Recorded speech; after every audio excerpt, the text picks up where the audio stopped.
Hello बच्चों, कैसे हैं आप सब लोग। So guys, my name is Arvind Arora और आप मुझे देख रहे हैं मेड इजी केमिस्ट्री चैनल पे। और ये चल रहा है बोर्ड एग्जाम का प्रिपरेशन।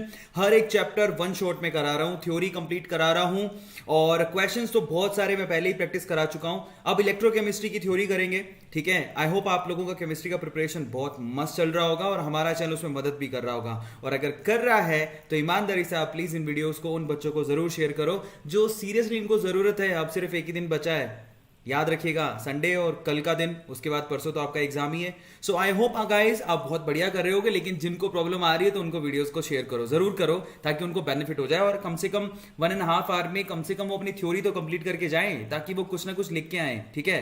सो चलिए गाइस, इलेक्ट्रोकेमिस्ट्री को भी फटाफट से खत्म कर लेते हैं। इलेक्ट्रोकेमिस्ट्री बहुत इंपॉर्टेंट चैप्टर है जिसकी थ्योरी आपको कंप्लीट करने के बाद क्वेश्चंस भी करने चाहिए, जिसकी ऑलरेडी मैं वीडियो अपलोड कर चुका हूं। अगर आप इसको थ्योरी करने के बाद क्वेश्चन करना चाहें तो आपको लिंक मैं शेयर भी कर दूंगा, अदरवाइज आप चैनल को विजिट कर लेना, वहां पे क्वेश्चंस भी हैं। चलो विदाउट वेस्टिंग अ टाइम हम लोग चलते हैं, इलेक्ट्रोकेमिस्ट्री की थ्योरी को कंप्लीट करते हैं। सबसे पहले जो केमिकल रिएक्शन होती है ना, स्पॉन्टेनिटी के हिसाब से दो तरह की पॉसिबल होती है। या तो केमिकल रिएक्शन स्पॉन्टेनियस होती है या फिर केमिकल रिएक्शन नॉन स्पॉन्टेनियस होती है। सही है, या तो केमिकल रिएक्शन स्पॉन्टेनियस होती है या केमिकल रिएक्शन नॉन स्पॉन्टेनियस होती है। और सबको पता है थर्मोडायनेमिक के हिसाब से स्पॉन्टेनियस केमिकल रिएक्शन वो होती है जिसके लिए डेल्टा जी का वैल्यू क्या होता है, लेस देन 0 या फिर नेगेटिव। ये चीज आप लोगों को पता होनी चाहिए। स्पॉन्टेनियस मतलब अपने आप होने वाली, और अपने आप होने वाली केमिकल रिएक्शन में सिस्टम खुद अपनी एनर्जी को खर्च करता है, और अपनी एनर्जी को खर्च करेगा तो डेल्टा जी की वैल्यू घट जाएगी ना, तो वो लेस देन 0 हो जाएगी, चेंज लेस देन 0 हो जाएगा। नॉन स्पॉन्टेनियस केमिकल रिएक्शन कभी भी अपने आप नहीं होती और उसके लिए डेल्टा जी का वैल्यू ग्रेटर देन 0 होता है, ठीक है। सो ये आप लोगों को ध्यान रखना है, क्योंकि यहां पर हम लोग इलेक्ट्रोकेमिस्ट्री में दो तरह के सेल पढ़ते हैं। एक तो होता है इलेक्ट्रोकेमिकल सेल, जिसको गैल्वेनिक सेल भी कहते हैं, और एक इलेक्ट्रोलाइटिक सेल। तो इलेक्ट्रोकेमिकल सेल में जो रिएक्शन होती है वो स्पॉन्टेनियस होती है, अपने आप होती है, हम नहीं करवाते। लेकिन इलेक्ट्रोलाइटिक सेल के अंदर नॉन स्पॉन्टेनियस केमिकल रिएक्शंस होती हैं जो कि करवानी पड़ती है, बाहर से बैटरी लगानी पड़ती है। सो केमिकल रिएक्शन दो पार्ट में हम लोगों ने डिवाइड कर दिया। अब यहां से चीजें आगे बढ़ेंगी, यह आप लोगों को ध्यान रखना है। Maximum non expansion work can be obtained by, yes of course. आपको यहां पर वर्क डन कैसे मिलेगा भाई? यहां पर वर्क जो है ना, बेसिकली मैकेनिकल नहीं होता, इलेक्ट्रिकल वर्क होता है। और वो कैसे पता लगेगा कि ओवरऑल गिब्स फ्री एनर्जी में जितना चेंज आया है इलेक्ट्रॉन के फ्लो होने से, वो वर्क डन होगा। तो ये छोटी छोटी सी फंडामेंटल चीजें जो आप लोगों को ध्यान रखनी है। W is equal to minus of delta G in the case of electrochemical cell और इलेक्ट्रोलाइटिक सेल। ये आप लोगों को ध्यान रखना। जो वर्क डन है यहाँ पर इलेक्ट्रिकल होता है, जितना गिब्स फ्री एनर्जी में चेंज आया उस हिसाब से वर्क डन कैलकुलेट कर सकते हो। समझ में आता है? सो ये छोटी छोटी चीजें आप लोगों को ध्यान रखनी है। और एक्चुअल में इलेक्ट्रिकल वर्क कहते किसको है? That is charge into potential difference. Clear हो गया? Q इंटू ई, चार्ज इंटू पोटेंशियल डिफरेंस, इसको हम लोग इलेक्ट्रिकल वर्क कहते हैं। और ये छोटी छोटी चीजें हम लोग आगे यूज करेंगे, ध्यान रखना। तो यहां पर जो इलेक्ट्रिकल वर्क डन होता है W इक्वल टू क्या होता है, Q इंटू ई। ये छोटी सी चीजें हैं जो कि थर्मोडायनेमिक की हैं और कुछ चीजें फिजिक्स की हैं, और इनको हम लोग इस पूरे चैप्टर में यूज करेंगे, इसलिए मैंने आपको पहले ही बता दी। अब चलो फटाफट से शुरू करते हैं, आगे चलते हैं। अब हम चलते हैं इलेक्ट्रोकेमिस्ट्री के टॉपिक पर। इलेक्ट्रोकेमिस्ट्री में हम लोग करते क्या है? इलेक्ट्रोकेमिस्ट्री की ऐसी ब्रांच है जहां पर इलेक्ट्रिकल एनर्जी को केमिकल एनर्जी और केमिकल एनर्जी को इलेक्ट्रिकल एनर्जी में कन्वर्ट कैसे किया जाता है उसको बताया जाता है, इंटर कन्वर्जन को एक्सप्लेन किया जाता है। अगर आप केमिकल एनर्जी को यानी कि सीई यानी कि केमिकल एनर्जी को इलेक्ट्रिकल एनर्जी में कन्वर्ट कर रहे हैं तो वो कहलाता है गैल्वेनिक सेल। क्या कहलाता है? गैल्वेनिक सेल, जहां पर केमिकल एनर्जी को इलेक्ट्रिकल एनर्जी में कन्वर्ट किया जाता है। इसको इलेक्ट्रोकेमिकल सेल भी कहते हैं, ईसीसी, इलेक्ट्रोकेमिकल सेल भी कहते हैं। लेकिन जहां पर जिस प्रोसेस में इलेक्ट्रिकल एनर्जी को केमिकल एनर्जी में कन्वर्ट किया जाता है, तो ऐसे सेल एक्चुअली क्या कहलाते हैं? इलेक्ट्रोलाइटिक सेल कहलाते हैं। ये आप लोगों को पता होना चाहिए, these are cold electrolytic cell. So ये छोटी छोटी चीजें हैं जो हम लोगों को ध्यान रखनी है। तो ये दोनों सेल पढ़ रहे हैं और उसके अलावा हमें कंडक्टेंस पढ़ना है, तो ये दो सेल्स हमें फटाफट से कंप्लीट करने हैं। तो चलो सबसे पहले हम लोग गैल्वेनिक सेल पढ़ेंगे, ठीक है। सो एक्चुअली गैल्वेनिक सेल को हम लोग वोल्टाइक सेल भी कहते हैं। और गैल्वेनिक सेल और वोल्टाइक सेल किन के नाम पे पढ़ा? ये एक्चुअली इटालियन साइंटिस्ट थे, ठीक है, लूगी गैल्वेनी और लिएसेंड्रो वोल्टा, तो उनके नाम से पढ़ा। अब यहां पर क्या होता है? केमिकल एनर्जी को इलेक्ट्रिकल एनर्जी में कन्वर्ट किया जाता है बाय स्पॉन्टेनियस रेडॉक्स रिएक्शन। अब ये जो है बहुत इंपॉर्टेंट पार्ट है इस पर्टिकुलर डेफिनेशन का। स्पॉन्टेनियस केमिकल रिएक्शन होती है यहां पर, reaction spontaneous redox reaction. Spontaneous मतलब अपने आप होने वाली रेडॉक्स रिएक्शंस होती हैं, यहां पर हम नहीं करवाते, अपने आप हो जाती है। क्लियर हो गया? और ये बहुत इंपॉर्टेंट है। अगर आपने रेडॉक्स वाला चैप्टर पढ़ा हो अपने 11th क्लास में, तो उसमें अगर आप लोगों को ध्यान से देखा हो वो एक्सपेरिमेंट जिसमें हमने जिंक की रोड रखी थी, याद है? जिंक का रोड हमने किसके अंदर रख दिया था? CuSO4 के सॉल्यूशन में। CuSO4 के सॉल्यूशन में जिंक का रोड रख दिया था, तो जिंक का रोड धीरे धीरे क्या हो गया था? मेल्ट हो गया था, और CuSO4 का जो सॉल्यूशन था उसमें ब्लू कलर गायब हो गया था। और ये जो केमिकल रिएक्शन हुई थी एक्चुअल में वो अपने आप हुई थी, हमने तो नहीं करवाई थी, बस वहीं से ही इलेक्ट्रोकेमिकल सेल का कॉन्सेप्ट भी आया था।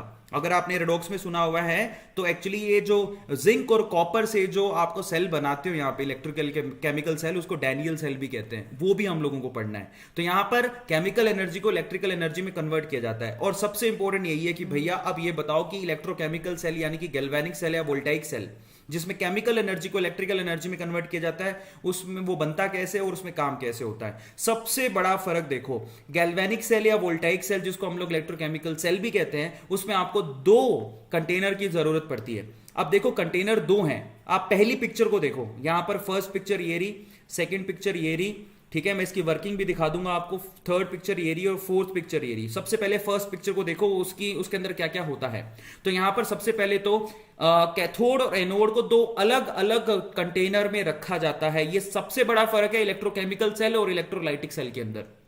कोई पूछे कि गैल्वेनिक सेल और इलेक्ट्रोलाइटिक सेल में क्या फर्क है, तो गैल्वेनिक सेल में दोनों इलेक्ट्रोड को अलग अलग कंटेनर में रखा जाता है, लेकिन वहां पर एक चीज मोस्ट कॉमन है। देखो आप स्क्रीन पे अगर गौर से देखोगे तो एक होती है लेफ्ट साइड और एक होती है राइट साइड। मैं आपको अभी फंडामेंटल चीज बता देता हूं। लेफ्ट साइड में हमेशा हम चाहे इलेक्ट्रोकेमिकल सेल हो चाहे इलेक्ट्रोलाइटिक सेल हो, एनोड को बनाते हैं, ये दिमाग में डाल लो।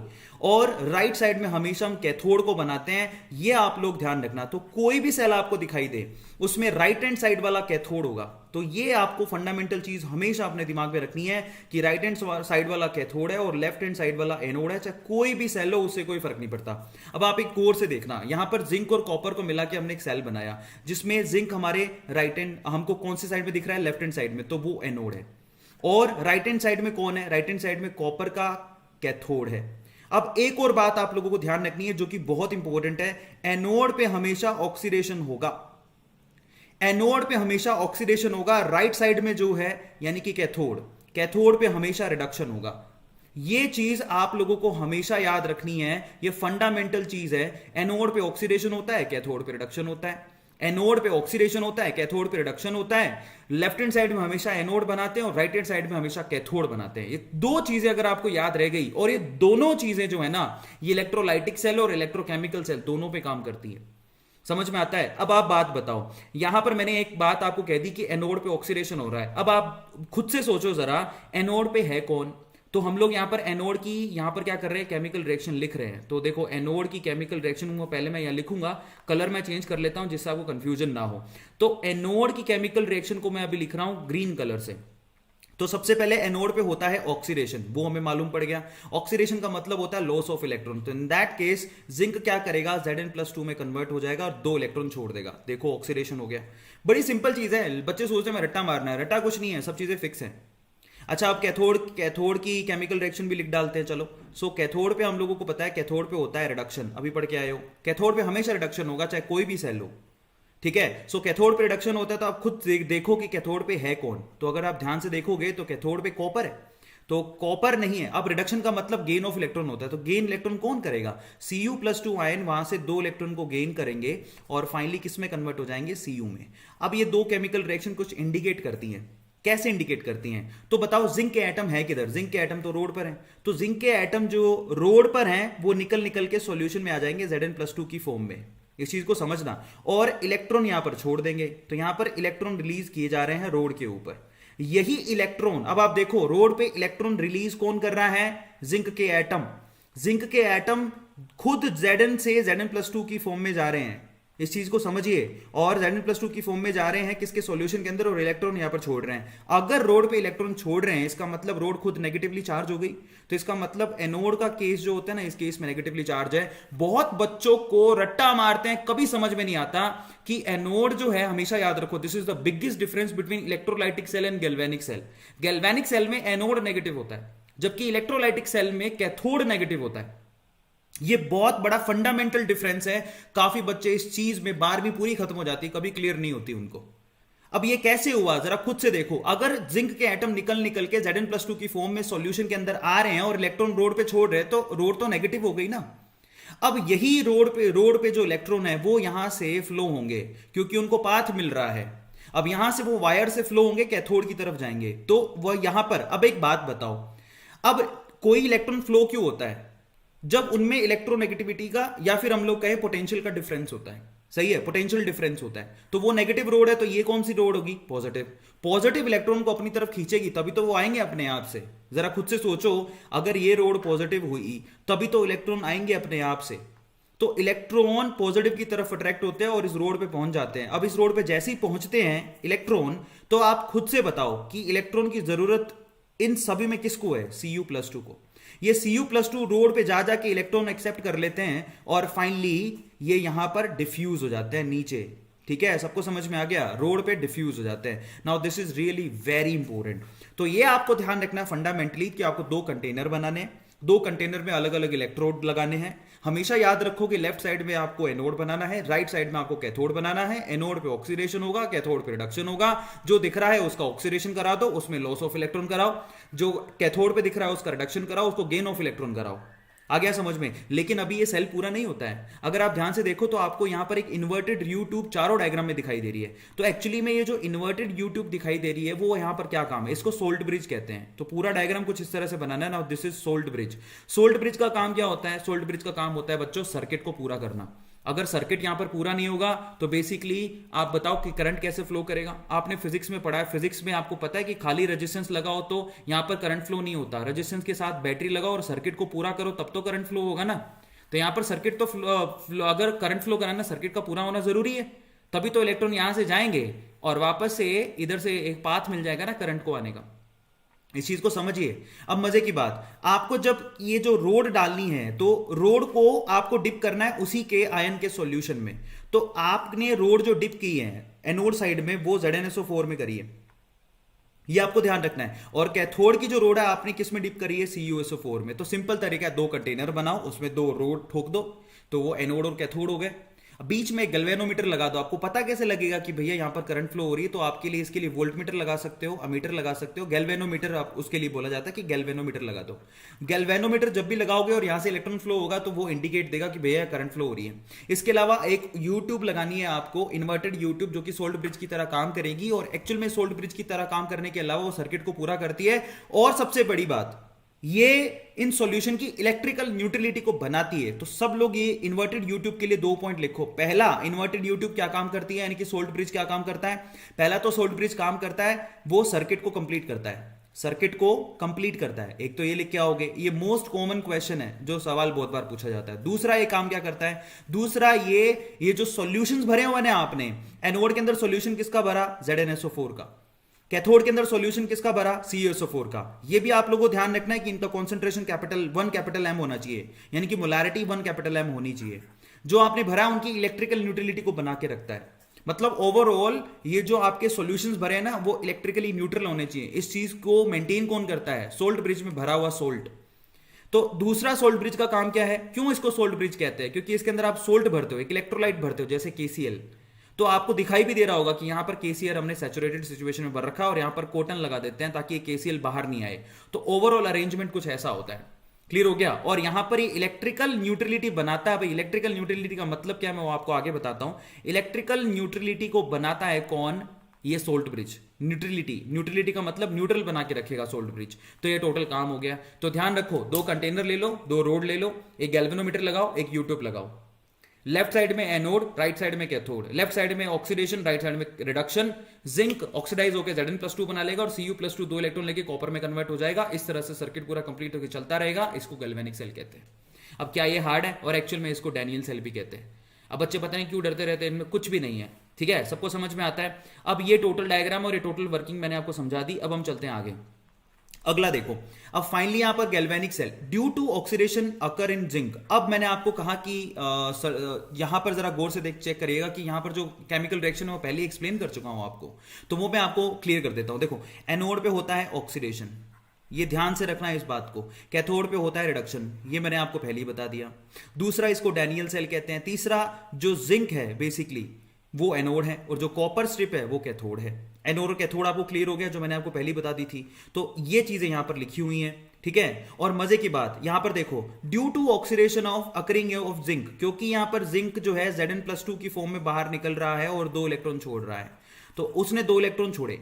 Now this becomes a source of electron, क्योंकि वो इलेक्ट्रॉन छोड़ रहा है तो वही सोर्स ऑफ इलेक्ट्रॉन हुआ, जो इलेक्ट्रॉन जनरेट कर रहा है वही सोर्स ऑफ इलेक्ट्रॉन हुआ। इसकी वजह से उस पर नेगेटिव चार्ज आ जाता है। तो वो जो आपको जिंक की रोड दिखाई दे रही है लेफ्ट हैंड साइड में, वो नेगेटिवली चार्ज है। पहली बार आपको एनोड नेगेटिव दिखेगा, ये आप लोगों को ध्यान रखना है। And due to reduction process of cathode वो पॉजिटिवली चार्ज हो जाएगा। ये मैं चीज आपको पहले बता चुका हूं। तो आप जब यहां पर डायग्रामेटिकली रिप्रेजेंट करोगे तो उस केस में वो क्या करना है ना, 2 कंटेनर बना लो। ये देखो इस तरह से बना लिए, और जब मैं आपको अगर एग्जाम में आ जाता है तो क्या करना है, कंटेनर बनाने के बाद 2 रोड बना दो, बना दो। बनाने के बाद आप क्या करो, एक इन्वर्टेड यूट्यूब लगा दो इस तरह से। बड़ा ही सोखा, हमारे पंजाबी में सोखा बोलते हैं, सोखा मतलब आसान, बड़ा ही सोखा काम है। अब इनको इन्हीं के सॉल्यूशन में भर दो, ये लो भर दिया। अब इसको आप एक गैल्वेनोमीटर से जोड़ दो, जोड़ दिया, ये लो आपका सेल तैयार। अब ये जिंक का रोड है जो कि नेगेटिवली चार्ज होगा, ये कॉपर का रोड है जो कि पॉजिटिवली चार्ज होगा। यहां से करंट, यहां से इलेक्ट्रॉन फ्लो इस तरह से होंगे तो करंट का फ्लो उल्टा होता है हमेशा, इलेक्ट्रॉन के फ्लो के अपोजिट डायरेक्शन में करंट का फ्लो होता है। इस इन्वर्टेड यूट्यूब में आप केसीएल भर दो, इलेक्ट्रोलाइट है, और नीचे आप क्या करोगे, यहां पर एक क्या लगा दो, कॉटन लगा दो। ये पूरा हो गया। और यहां पर भी आप लिख के आओगे कि भैया यहां पर ZnSO4 भरा हुआ है। यहां पर भी लिखोगे कि यहां पर आपने CuSO4 भरा हुआ है, जिनकी कॉन्सेंट्रेशन 1 कैपिटल M है। क्या ये हार्ड है? क्या इसके लिए हमें शक्तिमान बनना पड़ेगा? बिल्कुल नहीं। क्लियर हो गया? तो हमारे पास एक गैल्वेनिक सेल पूरा हो गया। अब हम आगे चलते हैं। सोल्ट ब्रिज, सोल्ट ब्रिज में आप क्या क्या भरते हो, यहां पर लिखा हुआ है, जरा चेक करो। सोल्ट ब्रिज इन्वर्टेड यूट्यूब होती है जो कि सर्किट को कंप्लीट करती है, पहली चीज तो। दूसरा, उसके अंदर आप इलेक्ट्रोलाइट भरते हो, KCl, KNO3, NH4Cl, कुछ भी भर सकते हो। और पर उसको अगर पेस्ट या जिलेटिन के साथ भरा जाता है, अगर पेस्ट या जिलेटिन के साथ भरा जाता है। अगर आपने अगर पेस्ट और जिलेटिन नहीं डाला, और एक्चुअली दोनों कोलोइडल सॉल्यूशन होते हैं बाय द वे, नहीं डाला तो ये बह के नीचे आ जाएगा, क्योंकि उल्टा है ना। KCl आपको पता होना चाहिए, KCl तो एक सॉल्यूशन होता है, ट्रू सॉल्यूशन, बह के नीचे आ जाएगा। अब इसको अगर अगर पेस्ट में भरो या फिर जिलेटिन में, आपको क्या अगर पेस्ट क्या होता है, आपने कभी अब टूथपेस्ट किया होगा ना सुबह सुबह, ठीक है, समझदार बच्चे और अच्छे बच्चे सारे टूथपेस्ट करते हैं ना। तो फाइनली वो जो टूथपेस्ट है ना, वो जेल फॉर्म का होता है। अगर आपने देखा हो तो उसमें पानी ट्रैप होता है, पानी निकलता है क्या उसमें से बाहर, तो बस वह जेली फॉर्म में आपको KCl को भरना होता है, ताकि KCl जो है ना बेसिकली पूरा नीचे गिर के ना आ जाए, सिर्फ आयन का फ्लो हो, ठीक है। और लास्ट में नीचे ग्लास वुल लगा देते हो उसके, ताकि वो फ्लो ना हो सके किसी भी वे से। क्लियर हो गया? और सबसे बढ़िया बात, ion of the electrolyte do not react, ion of the electrolyte क्या किसी भी सॉल्यूशन से रिएक्ट नहीं करते। ये उनकी खास बात होती है, वो किसी भी सॉल्यूशन से रिएक्ट नहीं करते, और रिएक्ट कर रहे हैं इसका मतलब आपने गलत डाल दिया है। तो ये आपको समझदारी बरतनी होती है कि यहाँ पे जो भी आप इलेक्ट्रोलाइट डाल रहे हो वो किसी भी सॉल्यूशन से रिएक्ट करना नहीं चाहिए, ये ध्यान रखना है। तो ये बहुत बड़ी समस्या हो जाएगी, नहीं तो सर्किट काम कैसे करेगा, ठीक है। नीदर ऑक्सीडाइज नो रिड्यूस, ना तो उसका ऑक्सीडेशन होता है ना ही उसका रिडक्शन होता है, तो समझदारी से यूज करना होता है। ओवरऑल सोल्ट ब्रिज का फंक्शन क्या है? पहला तो फंक्शन ये है कि एनोड की कैथोड की तरफ इलेक्ट्रॉन का फ्लो कराता है और सर्किट को पूरा करता है। यहां पर इलेक्ट्रॉन के फ्लो को ध्यान रखना कि एनोड से कैथोड की तरफ होता है। जिंक यहाँ पर नेगेटिव है, और यहाँ पर कॉपर का जो रोड है वो पॉजिटिव है, और इलेक्ट्रॉन का फ्लो नेगेटिव से पॉजिटिव की तरफ होता है, सबको पता है। और अगर करंट का फ्लो देखे तो वो इलेक्ट्रॉन के जस्ट अपोजिट होता है, ये आप लोगों को ध्यान रखना है। सोल्ट ब्रिज में आपने KCl भर दिया, बाकी अरेंजमेंट आपको यहां दिखाई दे रहा है। ऑक्सीडेशन और रिडक्शन रिएक्शंस आपको दिखाई दे रही है, जो मैं आपको पहले ही लिखा चुका हूं। ये लिख दिया तो आपको बल्ले बल्ले है, पूरे नंबर आएंगे, कोई रोक नहीं सकता। अब मजे की बात देखो, मैंने आपसे कहा कि सोल्ट ब्रिज क्या करता है, इलेक्ट्रिकल न्यूट्रलिटी को बना के रखता है। अब इसका मैं रीजन देता हूं आपको क्यों हो रहा है। जरा देखो, शुरू में तो नई दुकान खुली थी, तो सारे जिंक के आयन निकल के Zn+2 की फॉर्म में कहां आ रहे थे, सॉल्यूशन में, और यहां 2 इलेक्ट्रॉन छोड़ रहे थे। लेकिन आप खुद से सोचो, अगर सोल्ट ब्रिज के अंदर आपने KCl नहीं भरा होता तो आप खुद से सोचो क्या होता। थोड़ी देर में Zn+2 आयन निकल के आ रहे हैं, सही है, और वो यहां इकट्ठे हो रहे हैं। अब मान लो कि एक हद के बाद Zn+2 आयन जो है उसकी कॉन्सेंट्रेशन बहुत ज्यादा बढ़ गई। अब आपको लगता है कि यहां पर अगर 2 इलेक्ट्रॉन उस रोड पे छोड़े, मान लो किसी Zn+2 आयन ने 2 इलेक्ट्रॉन छोड़ भी दिए गलती से, पहली बात तो भीड़ हो गई है, मान लो किसी ने 2 इलेक्ट्रॉन छोड़ भी दिए, तो ये Zn+2 क्या करेगा, उन इलेक्ट्रॉन को खींच लेगा। इतनी ज्यादा कॉन्सेंट्रेशन है, देखो तो सही।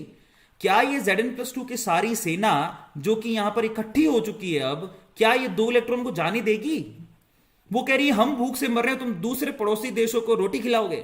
समझ में आ रही है बात? तो वो 2 इलेक्ट्रॉन को जाने नहीं देगी, इसीलिए हमें Zn+2 के कॉन्सेंट्रेशन को यहां कम करना पड़ेगा। इस चीज को समझिए, ये बहुत इंपॉर्टेंट है। मैं क्या कहने की कोशिश कर रहा हूं कि यहां पर सॉल्यूशन के अंदर इतने Zn+2 आयन इकट्ठे हो गए कि अब अगर दो इलेक्ट्रॉन यहां से रिलीज किए गए तो बेसिकली वो दो इलेक्ट्रॉन आगे जा ही नहीं पाएंगे। क्यों? इलेक्ट्रॉन को Zn+2 आयन खुद ही खींच लेगा, क्योंकि कॉन्सेंट्रेशन काफी ज्यादा हो गई है। इलेक्ट्रॉन जाएंगे नहीं तो सर्किट काम ही नहीं करेगा, काम करना बंद कर देगा। ये यहां से जाने नहीं दे रहे। ऊपर से आप दूसरी जगह गौर करो, दूसरी जगह क्या हो रहा है? दूसरी जगह ये हो रहा है कि यहां से सॉल्यूशन से Cu+2 आयन निकल के यहां पर इकट्ठे हो रहे हैं दोनों इलेक्ट्रॉन लेके। सही है। अगर यहां से Cu+2 आयन इकट्ठे हो रहे हैं रोड पर और यहां से वैनिश हो गए तो आप सॉल्यूशन में सोचो किसकी कॉन्सेंट्रेशन बढ़ जाएगी? SO4-2 आयन की कॉन्सेंट्रेशन बढ़ गई। यस और नो? क्योंकि Cu+2 तो निकल के सॉल्यूशन से चले गए ना दो इलेक्ट्रॉन लेके। यही तो हो रहा है, Cu+2 दो इलेक्ट्रॉन लेके कॉपर में कन्वर्ट हो गए। तो खुद से ये जो इलेक्ट्रोलाइट आपने भर रखा है वो नेगेटिवली चार्ज हो गया। कैसे? क्योंकि वहां पर SO4-2 का कॉन्सेंट्रेशन बढ़ गया। अब जरा सोचो, जरा यहां पर नेगेटिव का कॉन्सेंट्रेशन भयंकर बढ़ गया। थोड़ी देर बाद यहां पर SO4-2 का कॉन्सेंट्रेशन बढ़ गया, मतलब नेगेटिव का कॉन्सेंट्रेशन यहां पर बहुत ज्यादा बढ़ गया। अब आप मुझे एक बात बताओ, नेगेटिव का कॉन्सेंट्रेशन इतना ज्यादा बढ़ गया कि मान लो कि यहां पर अगर दो इलेक्ट्रॉन उधर से आ भी गए गलती से वहां से दो इलेक्ट्रॉन मान लो ऊपर से आ भी गए, तो क्या ये इलेक्ट्रॉन एक दूसरे को रिपेल नहीं करेंगे? इलेक्ट्रॉन खुद नेगेटिवली चार्ज होता है और सॉल्यूशन भी नेगेटिवली चार्ज है, क्या एक दूसरे को रिपेल नहीं करेंगे? तो आप खुद से सोचो कि हमारा सिस्टम तो सारा फेल हो गया। वो कहते हैं हम जाने नहीं देंगे, ये कहते हैं हम आने नहीं देंगे। गाना सुना ना, जाने नहीं देंगे तुझे, वही वाली कहानी। ये कहते हैं आने नहीं देंगे तुझे। अब ना तो वो जाने दे रहे हैं ना वो आने दे रहे हैं। ठीक है, तो समस्या हो गई। अब समस्या हो गई तो सर्किट बंद हो गया। अब इसकी पूर्ति कैसे करोगे? तो इसकी पूर्ति के लिए हम लोग यहां पर क्या लगाते हैं? केसीएल भरते हैं सोल्ट ब्रिज के अंदर, केसीएल भरते हैं। तो एक केसीएल के अंदर क्या होगा ना, अब कौन से कंटेनर में किसकी क्वांटिटी बढ़ रही है? इस कंटेनर में Zn+2 का क्वांटिटी बढ़ रहा है। Zn+2 का बढ़ रहा है तो यहां से कौन आएगा उसको न्यूट्रलाइज करने के लिए? Cl-। आ रहा है समझ में? ये बहुत इंपॉर्टेंट है। Cl- सिर्फ इलेक्ट्रिकल न्यूट्रलिटी बनाने के लिए आएगा कि जितने Zn+2 आयंस हैं उतने ही Cl- आयन आ जाएं, ताकि पॉजिटिव और नेगेटिव इक्वल हो जाए। यहां से Cl- आयन निकल के इधर आ जाएंगे। बन गई ना इलेक्ट्रिकल न्यूट्रलिटी। इसी तरह से आप बताओ इस कंटेनर में किसकी सिचुएशन बढ़ गई थी? SO4-2 की। तो कौन आएगा इस तरफ? K+ आएगा। K+ निकल के सोल्ट ब्रिज में से K+ निकल के कैथोड की तरफ जाएंगे। तो केटायन कैथोड की तरफ जा रहा है, ये ध्यान रखना है, सिंपल याद करने का तरीका। और एनायन एनोड की तरफ जा रहा है सोल्ट ब्रिज से निकल के। ये बहुत इंपॉर्टेंट है और इससे आप आसानी से याद कर सकते हो। आया सबको समझ में? ये सोल्ट ब्रिज का काम होता है। तो सोल्ट ब्रिज का काम क्या है? इलेक्ट्रिकल यूटिलिटी बना के रखना और दूसरा लूप क्रिएट करना ताकि करंट फ्लो हो सके। तो ये सिंपल सी चीजें लिख के आनी है। अब हम सेल को रिप्रेजेंट कैसे करते हैं उसको देखो। मैंने आपसे क्या कहा था कि लेफ्ट साइड में हमेशा एनोड होता है, ठीक है, जो कि नेगेटिवली चार्ज होता है। राइट साइड में हमेशा कैथोड होता है, ये गैल्वेनिक सेल की बात कर रहा हूं, जो कि पॉजिटिवली चार्ज होता है। तो इस केस में सेल को रिप्रेजेंट कैसे करोगे? देखो, सेल को रिप्रेजेंट करने का सिंपल तरीका है, नीचे है रिप्रेजेंटेशन, ऊपर वाला नहीं है। यहां पर Zn किस में कन्वर्ट हो जाएगा? Zn+2 में। और लिखा हुआ है एनोड है, दिखाई दे रहा है? यहां पर जरा गौर से देखो, लिखा हुआ एनोड है, Zn+2 पे जा रहा है। दिखाओगे ऑक्सीडेशन होता हुआ, देखो Zn+2 में जा रहा है। तो Zn लिखोगे, डंडा लगाओगे, Zn+2 लिखोगे। Zn+2 आयन है तो उसके लिए एक्वस लिखोगे, Zn खुद सॉलिड है तो उसके लिए S लिखोगे। बीच में दो डंडे लगाओगे, ये दो डंडे किसको रिप्रेजेंट कर रहे हैं? ये सोल्ट ब्रिज को रिप्रेजेंट कर रहे हैं। उसके बाद आपको लेफ्ट साइड तो पूरी हो गई। अब हमारी राइट साइड आती है। राइट साइड में आपको कैथोड को लिखना है। तो यहां पर दिखाओगे कि Cu+2 किस में कन्वर्ट हो रहा है? Cu के अंदर, क्योंकि उसमें कैथोड पे होता है रिडक्शन। राइट साइड में उसको लिखते हैं जिसका रिडक्शन होता है। तो ये सिंपल से फंडामेंटल चीजें हैं। लेफ्ट साइड में एनोड को बनाना है, राइट साइड में कैथोड को बनाना है, बीच में एक सोल्ट ब्रिज बना देना है। बात खत्म हो गई। यहां पर इस तरह से करना है। Zn+2 में कन्वर्ट हो रहा है, Cu+2 Cu में कन्वर्ट हो रहा है। इस तरह से आपको इसको रिप्रेजेंट करना है। सिंपल तरीका है, क्योंकि इस पे भी एक नंबर का सवाल आ जाता है, वो मैंने करवाया भी था। अब हम चलते हैं इलेक्ट्रोड पोटेंशियल क्या होता है। ऑब्वियसली आप जरा देखो, जब भी हमारे पास किसी भी सिचुएशन में कैटायन और एनायन यानी कि प्लस और माइनस अलग हो जाए तो वहां पर एक पोटेंशियल डिफरेंस पैदा हो जाता है। अभी आपने देखा था, अगर आपने गौर से देखा हो तो Zn+2 आयन निकल के कहां आ रहे थे? सॉल्यूशन में, और दो इलेक्ट्रॉन अलग हो गए। तो नेगेटिव और पॉजिटिव तो अलग हो ही रहे ना। तो उस केस में क्या होगा? वहां पर पोटेंशियल पैदा हो जाता है। तो इलेक्ट्रोड पे पोटेंशियल पैदा हो जाता है, हमें उसको कैलकुलेट करना है। तो आप जरा ध्यान से इसको देखिएगा। The potential difference which facilitate the flow of electron between the two electrode is called electrode potential. Obviously electron का फ्लो तो तभी होगा जब क्या हो? दोनों इलेक्ट्रोड के बीच में इलेक्ट्रोड पोटेंशियल डेवलप हो। एक नेगेटिवली चार्ज है, दूसरा पॉजिटिवली चार्ज है, तभी यहां से इलेक्ट्रॉन फ्लो हो रहे हैं। अगर इलेक्ट्रोड पोटेंशियल डेवलप ही नहीं होगा, यानी पोटेंशियल डिफरेंस नहीं होगा, तो इलेक्ट्रॉन का फ्लो कभी नहीं होता। इस चीज को ध्यान रखो। Electron is like water. आप एक बात बताओ, क्या कभी भी अगर एक पाइप पड़ी हुई है सीधी है एकदम, ठीक है, तो उस पे बिना फोर्स पे पानी फ्लो होगा क्या? नहीं होता। अगर आप पानी को, ये पाइप को टेढ़ा कर दोगे तो पानी अपने आप नीचे आ जाएगा। जो पाइप में पानी पड़ा है उसकी बात कर रहा हूं। इलेक्ट्रॉन भी ऐसे होते हैं। इलेक्ट्रॉन को डिफरेंस दिखना चाहिए, इलेक्ट्रॉन को नेगेटिव से पॉजिटिव दिखना चाहिए, तब इलेक्ट्रॉन फ्लो आसानी से हो जाते हैं। इलेक्ट्रॉन आसानी से नेगेटिव से पॉजिटिव की तरफ फ्लो होते हैं। अब मजे की बात, जहां पर ऑक्सीडेशन हो रहा है, ठीक है, वहां पर ऑक्सीडेशन पोटेंशियल पैदा होगा, जहां पर रिडक्शन हो रहा है वहां पर रिडक्शन पोटेंशियल पैदा होगा। यानी कि ऑक्सीडेशन पोटेंशियल कहां पैदा होगा? एनोड पे।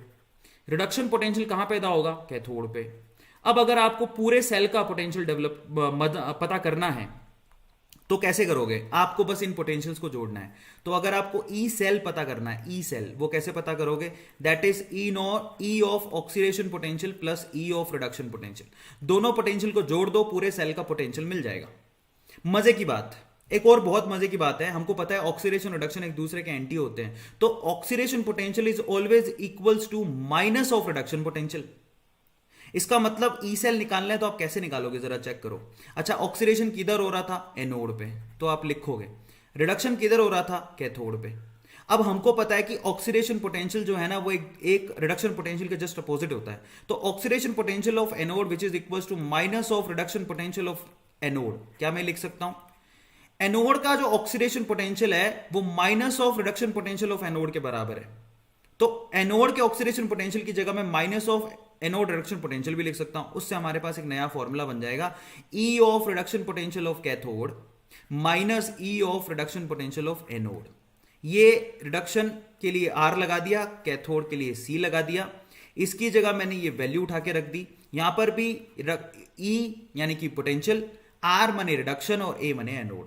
ये सिंपल सा फॉर्मूला होता है। Reduction potential of cathode minus reduction potential of anode, ये आपके पास सिंपल फॉर्मूला है। या फिर आप ये भी लिख सकते हो, oxidation potential of anode plus reduction potential of cathode. ये दोनों फॉर्मूले वैलिड है, आंसर सेम ही आएगा, कोई फर्क नहीं पड़ने वाला। एक हमेशा याद रखना, reduction potential represent the tendency of gain of electron, oxidation potential मतलब tendency of loss of electron. ये तो आप रेडॉक्स में पढ़ चुके हो।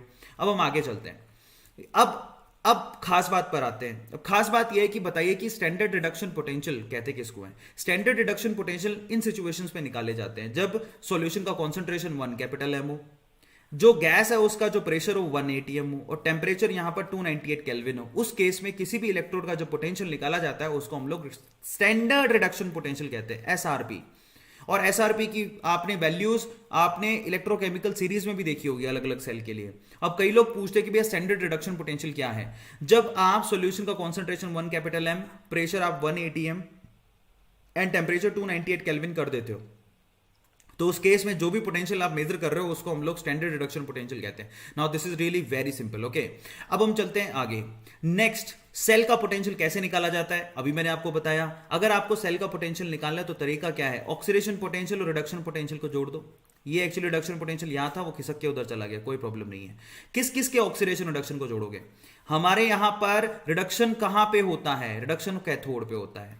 ऑक्सीडेशन कहां पे होता है? ऑक्सीडेशन एनोड पे होता है। अब एनोड ऑक्सीडेशन को माइनस ऑफ एनोड रिडक्शन भी कह सकते हैं। तो उस केस में आपके पास एक नया फॉर्मूला आ गया हमारे पास, और वो फॉर्मूला क्या आया? That is reduction potential of cathode minus reduction potential of anode. आप इससे भी वैल्यू निकाल सकते हो और एक्चुअल में आपको सबसे सही तरीका इसी को यूज करने का है, क्योंकि आपको एसआरपी वैल्यू ही दे रखी होती है ज्यादातर क्वेश्चन में। सोल्व करने हो तो ये फॉर्मूला याद कर लेना। याद रखना, reduction potential of cathode minus reduction potential of anode, और दोनों केस में रिडक्शन पोटेंशियल आपको दिए होंगे, देखने की बात होती है, और दोनों को रखो, आप ई नोट सेल का वैल्यू निकाल लोगे। ये सेल का पोटेंशियल निकालने का तरीका है। ओ माय गॉड, यहां पे तो कुछ दिखाई नहीं दे रहा, चलो मैं इसको अपने तरीके से लिख देता हूं, कोई बात नहीं, होता है कभी कभार। तो यहां पर हमको पता है कि कॉपर, अभी आपने जो सेल बनाया था उसके अंदर कॉपर कैथोड था और जिंक एनोड था, सही है? उसके अंदर कॉपर कैथोड था और जिंक एनोड था। हालांकि मैंने स्लाइड को सही किया था, मैंने आपसे कहा था इसीलिए कि स्लाइड को प्रिपेयर करने में बहुत टाइम लग जाता है, और देखो कन्वर्जन होने के बाद कुछ ऐसा आउटपुट है। लेकिन कोई बात नहीं, मैं आपको सिखाता हूं। देखो, आप पहले याद करो एनोड, ठीक है? एनोड पे क्या होता है? ऑक्सीडेशन। किसका ऑक्सीडेशन हुआ था? जिंक का। जिंक किस में कन्वर्ट हुआ था? Zn+2 में। मेरे को तो याद तो सब कुछ है, लिखने में उधर चला गया, ठीक है? कोई दिक्कत नहीं है, हमारे भगवान ने हाथ दिए, हम लिख देंगे। तो फाइनली ये होता है ऑक्सीडेशन। अब आप बताओ, इस केस में अगर आप बुक उठाओगे तो इसका स्टैंडर्ड रिडक्शन पोटेंशियल गिवन है, इसका स्टैंडर्ड रिडक्शन, और स्टैंडर्ड रिडक्शन को दिखाते कैसे, ऊपर नोट लगा दो तो स्टैंडर्ड है, आरपी का मतलब रिडक्शन पोटेंशियल। तो इस केस में स्टैंडर्ड रिडक्शन पोटेंशियल आपको ऑलरेडी गिवन होता है, और स्टैंडर्ड रिडक्शन पोटेंशियल कितना होता है, that is very simple, plus का 0.34। इसके लिए स्टैंडर्ड रिडक्शन पोटेंशियल है प्लस का 0.34, ठीक है। अब कैथोड की तरफ चलते हैं, ध्यान से इसको चेक कर लेना। यहां पर जो सेल दिया हुआ है उसमें जिंक Zn+2 और 2 इलेक्ट्रॉन छोड़ रहा है, उसके लिए स्टैंडर्ड रिडक्शन पोटेंशियल है 0.34। इसी तरह से अब अगर कैथोड की बात करो तो कैथोड में Cu+2 आयन 2 इलेक्ट्रॉन को गेन करते हैं और किस में कन्वर्ट हो जाते हैं, बेसिकली Cu में। इस केस में इस सेल का स्टैंडर्ड रिडक्शन पोटेंशियल आपको गिवन है, और वो कितना है, दैट इज का माइनस का 0.76। यही वैल्यूज है आई थिंक, ठीक है। तो अब आपके पास यहां पर जरा चेक करना, ओहो ये वैल्यूज थोड़ी उल्टी सीधी लिखी हुई है यहां पे, अब यही समस्या होती है।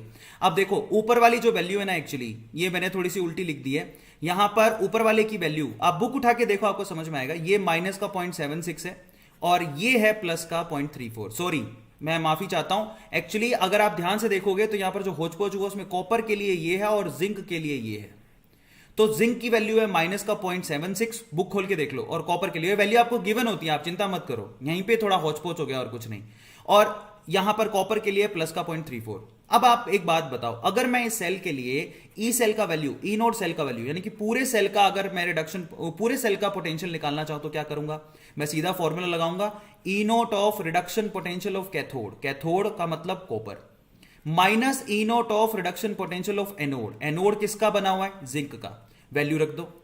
कैथोड के लिए वैल्यू क्या दे रखी है रिडक्शन पोटेंशियल की, 0.34, माइनस एनोड के लिए वैल्यू कितनी दे रखी है, माइनस ऑफ 0.76, दोनों जुड़ जाएंगी, जुड़ के वैल्यू आ जाएगी 1.1 वोल्ट। यही मैं आपसे कहना चाह रहा हूं, क्लियर हो गया। सो फाइनली इस तरह से इसको निकाला जाता है। ये वैल्यूज आपको गिवन होती हैं एग्जाम में, चिंता मत करो, आपको ये रट्टा नहीं मारना। बाकी वैसे आपको नॉर्मली याद होनी चाहिए, डैनियल सेल का जो ईएमएफ होता है वो 1.1 वोल्ट होता है, ठीक है। ये आप लोगों को ध्यान रखना है, क्लियर होता है। ये थोड़ा सा होचपोच हो गया, उसके लिए माफी चाहता हूं, स्लाइड की प्रॉब्लम है, ठीक है। अब हम चलते हैं आगे। सो अब देखिए, ये आपके पास आपको जो दिखाई दे रहा है इसको इलेक्ट्रोकेमिकल सीरीज कहते हैं। अब उसमें मैं आपको वैल्यूज दिखा भी दूंगा अगर यहां पर गिवन होगी तो अब जरा ध्यान से इसको देखिएगा मेरे प्यारे बच्चों, इसको हम लोग इलेक्ट्रोकेमिकल सीरीज बोलते हैं। और इस सीरीज में अगर आप ध्यान से देखो, इस सीरीज के फंडामेंटल चीजें आपको पता होनी चाहिए, जो आपने कहां पर सीखी है, आप रेडॉक्स रिएक्शंस में भी सीखी हुई हैं। अगर आप ध्यान से देखोगे तो ये सीरीज फ्लोरीन से शुरू हो रही है। फ्लोरीन अगर 2 इलेक्ट्रॉन ले ले तो वो ट्वाइस ऑफ F- में कन्वर्ट हो जाएगा, और उसके लिए स्टैंडर्ड रिडक्शन पोटेंशियल का वैल्यू दे रखा है 2.81, और जो कि पॉजिटिव है, मोस्ट पॉजिटिव है। इस चीज को समझिए, जो कि बहुत इंपॉर्टेंट है, ठीक है। अब इसकी वैल्यू मोस्ट पॉजिटिव होती है पूरी की पूरी इलेक्ट्रोकेमिकल सीरीज में। अब कोई पूछे कि पूरी इलेक्ट्रोकेमिकल सीरीज में एसआरपी की वैल्यू मोस्ट पॉजिटिव किसके लिए होती है, तो वो होती है फ्लोरीन के लिए, प्लस का 2.81। वैल्यू याद नहीं करनी है, बट आपको ये याद होना चाहिए fluorine is eight the top, इसलिए उसको किंग कहते हैं। फ्लोरीन को हम लोग किंग क्यों कहते हैं, क्योंकि उसकी total standard reduction potential SRP की वैल्यू हाईएस्ट होती है, ठीक है, इसलिए टॉप पे आता है। बॉटम पे कौन आ रहा है, बॉटम पे देखिए लिथियम आ रहा है।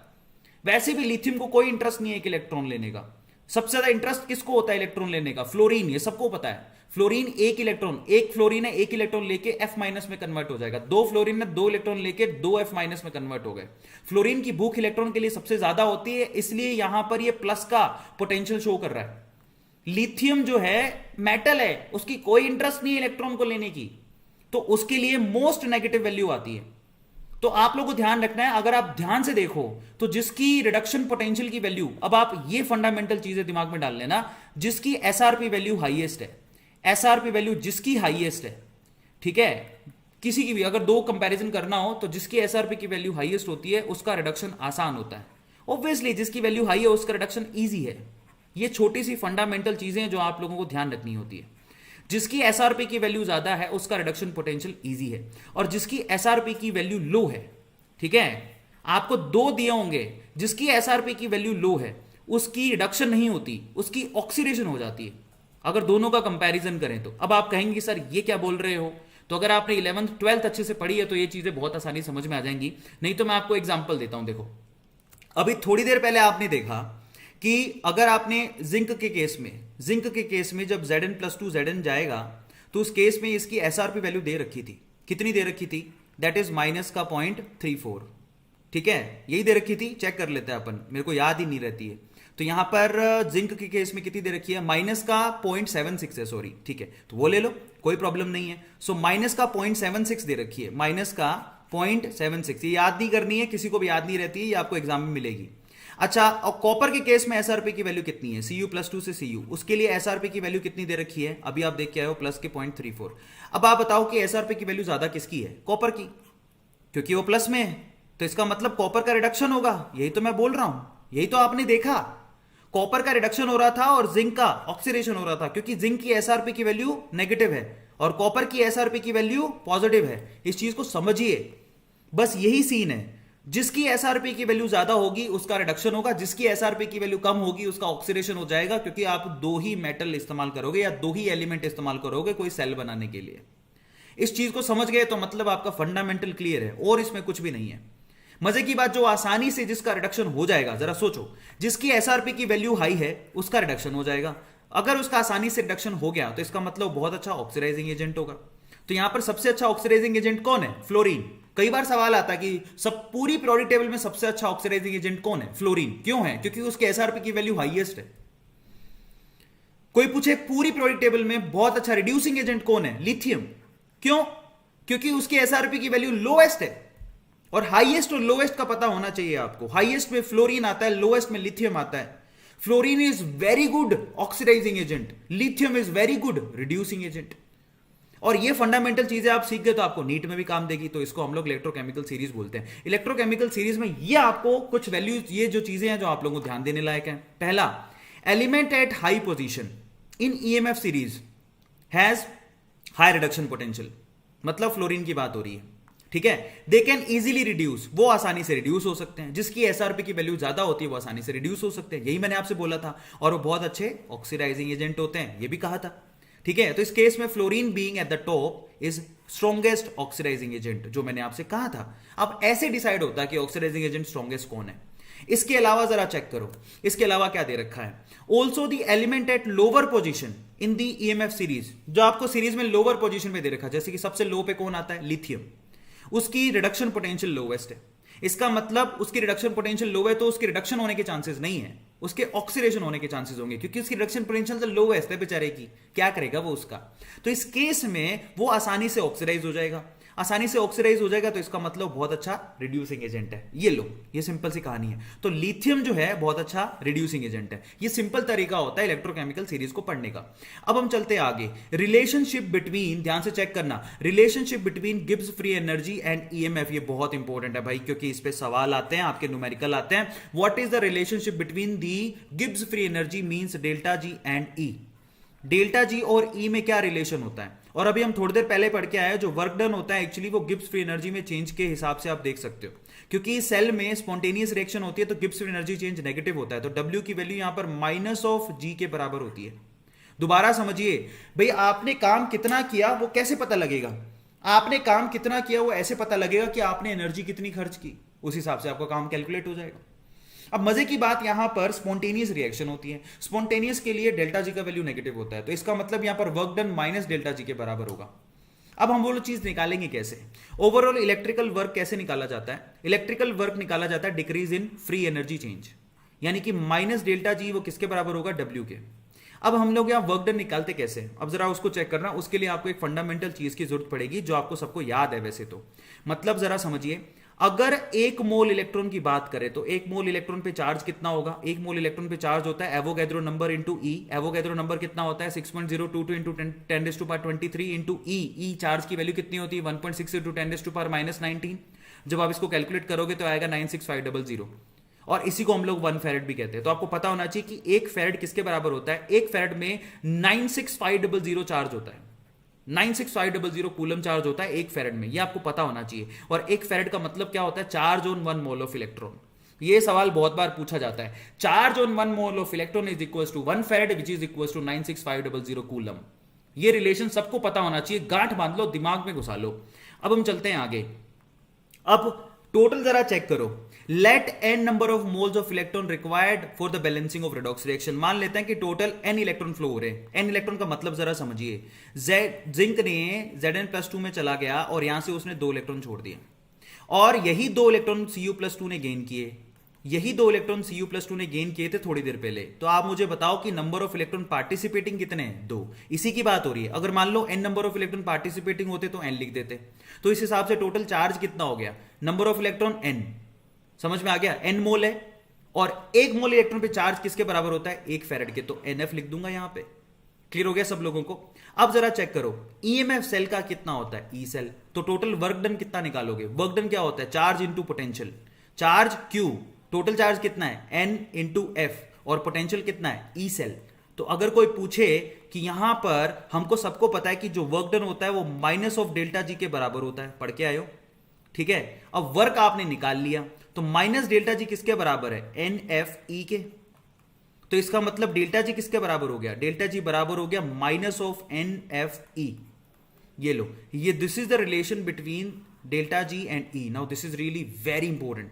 कोई पूछे कि गिब्स फ्री एनर्जी में और यहां पर बैटरी के सेल के पोटेंशियल में क्या रिलेशन होता है? That delta G is equal to minus of NFE cell.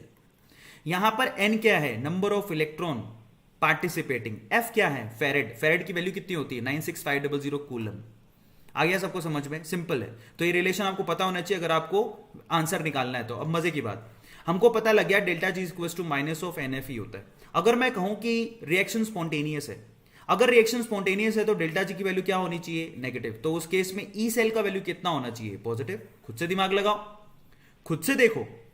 अगर आप चाहते हो कि रिएक्शन स्पॉन्टेनियस हो तो डेल्टा जी की वैल्यू नेगेटिव होनी चाहिए, माइनस डेल्टा जी। माइनस वो किसके बराबर होगा? Minus of NFE। तो इसका मतलब माइनस से माइनस तो कैंसिल हो गया, तो ई सेल का वैल्यू कितना हुआ? That is positive. यही तो वो कहना चाह रहा है। अगर कोई रिएक्शन स्पॉन्टेनियस है तो उसके लिए डेल्टा जी का वैल्यू नेगेटिव होगा और ई सेल का वैल्यू पॉजिटिव होगा। और ऑब्वियसली आप खुद से सोच लो कि कोई सेल की वैल्यू पॉजिटिव है तभी तो वो स्पॉन्टेनियसली वोल्टेज देगा, अदरवाइज वो देगा कैसे? कोई सेल का वोल्टेज ही नेगेटिव है तो वो सेल काम करता है? नहीं करता। और अगर नॉन स्पॉन्टेनियस इवेंट है तो इसका मतलब डेल्टा जी का वैल्यू पॉजिटिव होगा, तो उस केस में ई सेल का वैल्यू नेगेटिव होगा। और अगर इक्विलिब्रियम पे पहुंच चुके हैं तो उस केस में दोनों की वैल्यू जीरो होगी, डेल्टा जी की वैल्यू भी जीरो होगी और ई सेल की वैल्यू भी जीरो होगी, क्योंकि सेल काम करना ही बंद कर देगा इक्विलिब्रियम पे। सबको समझ में आ गया? और अगर यहां पर गिब्स फ्री एनर्जी चेंज आप स्टैंडर्ड में निकालना चाहते हो तो standard Gibbs free energy change कैसे निकालोगे? उसको डेल्टा जी नॉट कहेंगे, which is equal to minus of NFE naught कह देंगे।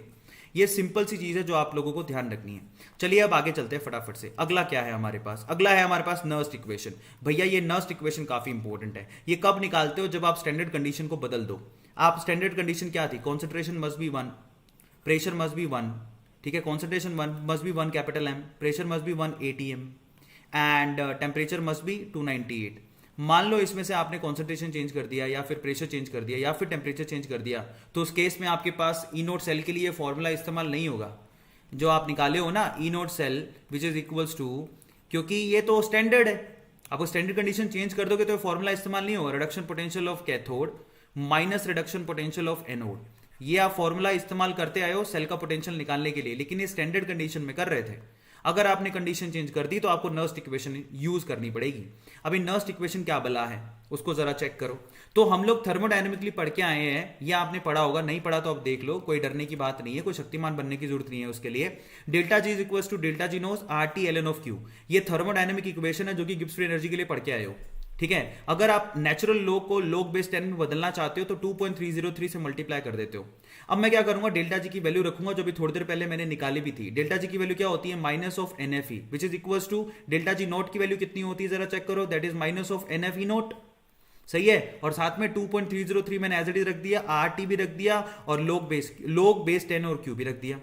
और यहां से NF से सबको डिवाइड कर दो, तो माइनस NF से डिवाइड करो सबको, माइनस NF से इसको भी डिवाइड कर दो, माइनस NF से इसको भी डिवाइड कर दो और माइनस NF से इसको भी डिवाइड कर दोगे तो हमारे पास नर्स्ट इक्वेशन आ जाएगी, that is E is equal to E naught minus 2.303 RT upon NF log of base 10 Q, इसी को नर्स्ट इक्वेशन कहते हैं। और अगर मान लो कि इसमें आपने टेम्परेचर की वैल्यू उठा के रख दी, क्योंकि R की वैल्यू तो गैस कांस्टेंट है, टेम्परेचर अगर आपने 25 डिग्री सेल्सियस या फिर स्टैंडर्ड वाला रख दिया, मान लो 298 केल्विन रख दिया, एन यहां पर नंबर ऑफ इलेक्ट्रॉन है, एफ मने 96500। अगर ये वैल्यू आपने पुट कर दी तो आपके पास नर्स्ट इक्वेशन टेम्परेचर 298 पर नर्स्ट इक्वेशन फिक्स है और वही आपको यूज करनी होती है ज्यादातर। यही नर्स्ट इक्वेशन आप यूज करते हो, that E cell is equals to E naught cell minus 0.059। अब ये वैल्यू आपको याद रखनी है upon N log of base 10 और साथ में आएगा क्यू। log ऑफ बेस 10 रहेगा, लॉगरिथमिक यहां पर जो वैल्यू है वो बेस 10 में है, नेचुरल लॉग नहीं है, क्योंकि हमने सबकी वैल्यू रखी है। किस किस की वैल्यू रखी है? 2.303, आर टी एफ सबकी वैल्यू रखोगे तो आपके पास ये 0.059 निकल के आएगा। आप चाहो तो निकाल के देख लेना, इतना टाइम जो खराब करते हो, परसों ही तो बोर्ड एग्जाम है, तो आप याद कर लो इसको, ठीक है। अब इसी के बिहाफ पे आपके इक्वेशन जो है क्वेश्चन सोल्व होंगे। नाउ अब अगर देखो यहां पर है ना, अलग अलग तरीके से वैल्यू को पुट करके देखते हैं। Now if standard condition are taken, अगर हमने स्टैंडर्ड कंडीशन ले ली, मान लो क्यू की वैल्यू 1 ले ली, जरा सोचो स्टैंडर्ड कंडीशन ली, स्टैंडर्ड कंडीशन का मतलब क्या है? सभी की कॉन्सेंट्रेशन 1 होगी। अगर सभी की कॉन्सेंट्रेशन 1 है तो क्यू का वैल्यू क्या हो जाएगा? 1, क्योंकि क्यू है क्या? Reaction coefficient, that is the concentration of zinc plus 2 ion divided by the concentration of Cu plus 2 ion. इसी को क्यू बोलते हैं। क्यू तो लिखनी आती है ना आप लोगों को, आई होप आती होगी, कुछ नहीं है इसके अंदर, आपने इक्विलिब्रियम में पढ़ी है। क्यू यहां पर concentration of product divide by concentration of reactant, इसको क्यू बोलते हैं, रिएक्शन कोफिशिएंट भी कहते हैं। तो उस केस में अगर क्यू की वैल्यू आपने 1 रख दी तो ई किसके बराबर आ जाएगा? ई नोट के। और ये तो हम पहले से ही जानते हैं, जो भी सेल का वैल्यू होगा वो ई नोट के बराबर होगा स्टैंडर्ड कंडीशन में। अगर इक्विलिब्रियम स्टेट में निकालें, अगर इक्विलिब्रियम स्टेट को देखें तो क्यू की वैल्यू के बराबर होती है एट इक्विलिब्रियम, डेल्टा जी की वैल्यू 0 होती है एट इक्विलिब्रियम और ई सेल की वैल्यू 0 होती है। ये हम अभी पढ़ के आए हैं। जब भी इक्विलिब्रियम स्टैब्लिश हो जाएगा तो सेल काम करना बंद कर देगा, तो ई सेल का वैल्यू 0 हो जाएगा, डेल्टा जी का वैल्यू 0 हो जाएगा, क्यू के बराबर हो जाएगा। तो उसमें नर्स्ट इक्वेशन लगा दो आप। आपकी नर्स्ट इक्वेशन क्या है? E equals to E naught minus 0.059 upon N log Q. इसके अंदर आप ये सारी वैल्यूज पुट कर दो, तो ई की वैल्यू तो 0 हो गई, which is equals to E naught तो आपकी स्टैंडर्ड रिडक्शन पोटेंशियल है, minus 0.059 upon N number of electron participating log of, और साथ में क्यू की जगह क्या लिखोगे? के। तो इस केस में ई नोट का वैल्यू आ जाएगा दैट इज 0.059। और ये सवाल काफी बार पूछा जाता है कि इक्विलिब्रियम पर आप क्या रिलेशन निकालते हो, यानी कि के का वैल्यू कैसे निकालते हैं इक्विलिब्रियम पर? इस इक्वेशन से निकालते हो। ये बात आप लोगों को ध्यान रखनी है। इसके लिए आपको एन की वैल्यू चाहिए रहती है और जहां पर स्टैंडर्ड इलेक्ट्रॉन पोटेंशियल चाहिए रहता है। अब इस चीज को याद कर लो, ये इक्वेशन आपके सामने दे रखी है, आप इसको याद करो। और इस पे क्वेश्चन काफी ज्यादा पूछे जाते हैं, लॉग की वैल्यू पूछी जाती है, ठीक है। इसके लिए एंटी लॉग निकालना आना चाहिए। एंटी लॉग पे यूट्यूब पे ऑलरेडी मैं वीडियो बना चुका हूं, उसको देख लेना। अब एक और सेल होता है जिसको हम लोग कॉन्सेंट्रेशन सेल कहते हैं। कॉन्सेंट्रेशन सेल में मजे की बात यह है कि कैथोड और एनोड सेम, कैथोड और एनोड आप सेम ही इलेक्ट्रोड के बनाते हो। 2 कंटेनर लो, उन दोनों के अंदर आप है ना सिल्वर के इलेक्ट्रोड ही डाल दो। इसके अंदर भी मैंने सिल्वर का इलेक्ट्रोड डाल दिया, ठीक है। इस पर भी मैंने सिल्वर का इलेक्ट्रोड डाल दिया, दोनों में सिल्वर का इलेक्ट्रोड डाल दिया और फिर मैंने सेल बनाया। तो सबसे पहले तो आप एक बात बताओ, क्योंकि यहां पर कैथोड और एनोड सेम ही के हैं, सेम ही इलेक्ट्रोड के हैं, तो इसका मतलब यहां पर ई नोट सेल की वैल्यू कितनी होगी? 0, क्योंकि दोनों के स्टैंडर्ड रिडक्शन पोटेंशियल तो सेम ही होंगे। तो ई नोट सेल की वैल्यू 0 होगी कॉन्सेंट्रेशन सेल के अंदर। दिमाग लगाओ, आप ई नोट सेल क्या लिखोगे? E naught of reduction potential of cathode minus E naught of reduction potential of anode. Cathode भी सिल्वर का है, एनोड भी सिल्वर का है, दोनों की वैल्यू सेम होगी, एक दूसरे को कैंसिल हो जाएंगी और 0 आ जाएगा। तो हमेशा याद रखो कि कॉन्सेंट्रेशन सेल में ई नोट सेल का वैल्यू 0 होता है। अब आप नर्स्ट इक्वेशन लगा दो, फिर सेल काम कैसे करेगा? तो सेल काम करेगा, आप कॉन्सेंट्रेशन सेल है तो इसमें कॉन्सेंट्रेशन अलग अलग है।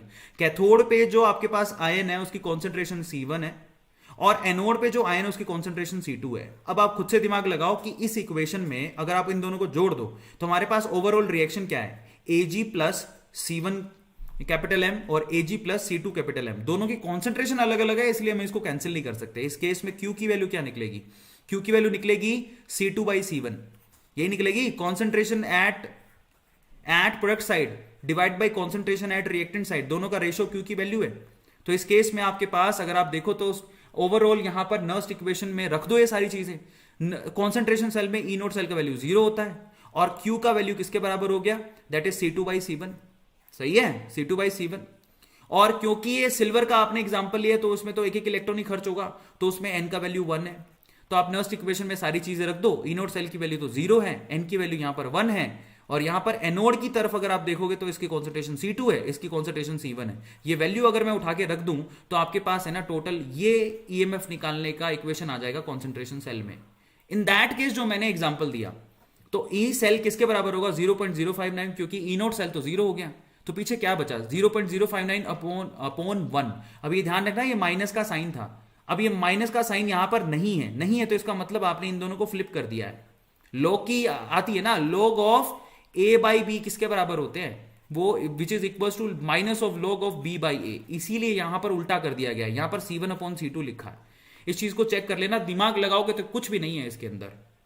लॉग की इक्वेशन लगाओ, ई नोट सेल का वैल्यू 0 रख दो, लॉग की प्रॉपर्टी लगाओ, आपके पास आ जाएगा। और जनरलाइज वे में लिखना चाहो तो क्या लिखोगे, तो जनरलाइज वे में कॉन्सेंट्रेशन सेल का अगर आप वैल्यू लिखना चाहो तो कॉन्सेंट्रेशन सेल के केस में ई सेल की वैल्यू कितनी आएगी, ई नोट सेल तो 0 होगा हमेशा, तो ई सेल की value 0.059 upon N log cathode की कॉन्सेंट्रेशन अपॉन एनोड की कॉन्सेंट्रेशन, क्योंकि आगे माइनस का साइन है तो इसको फ्लिप कर दिया गया है, तभी कैथोड ऊपर आया और एनोड नीचे आ गया।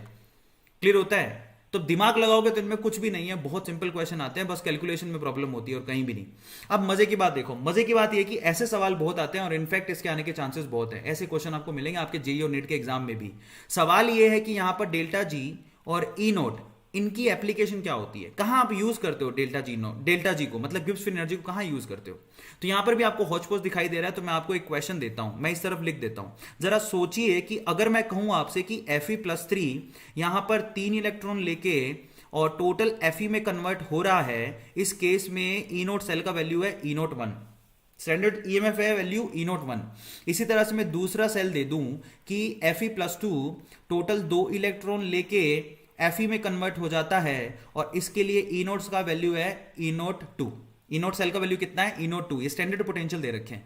और अगर मैं तीसरे सेल का पूछ लूं आपसे कि Fe+3 टोटल 1 इलेक्ट्रॉन लेके Fe+2 में कन्वर्ट हो रहा है, तो बताइए कि यहां पर जो तीसरा पोटेंशियल है वो कैसे आएगा। जो ई नोट 3 है उसकी वैल्यू पूछी है आपसे, 2 की वैल्यू आपको दे रखी है, ई नोट 1 और ई नोट 2 की वैल्यू दे रखी है, ई नोट 3 की वैल्यू पूछी है आपसे, तो क्या आप इनको सिर्फ ऐड करके या सब्सट्रैक्ट करके आप ई नोट 3 की वैल्यू निकाल सकते हो, नहीं। हमेशा याद रखो कि जब आपको 2 हाफ सेल दे रखे हो और तीसरे हाफ सेल की वैल्यू पूछी हो, तो उस केस में आपको गिब्स एनर्जी का फॉर्मूला यूज करके आंसर निकालना है।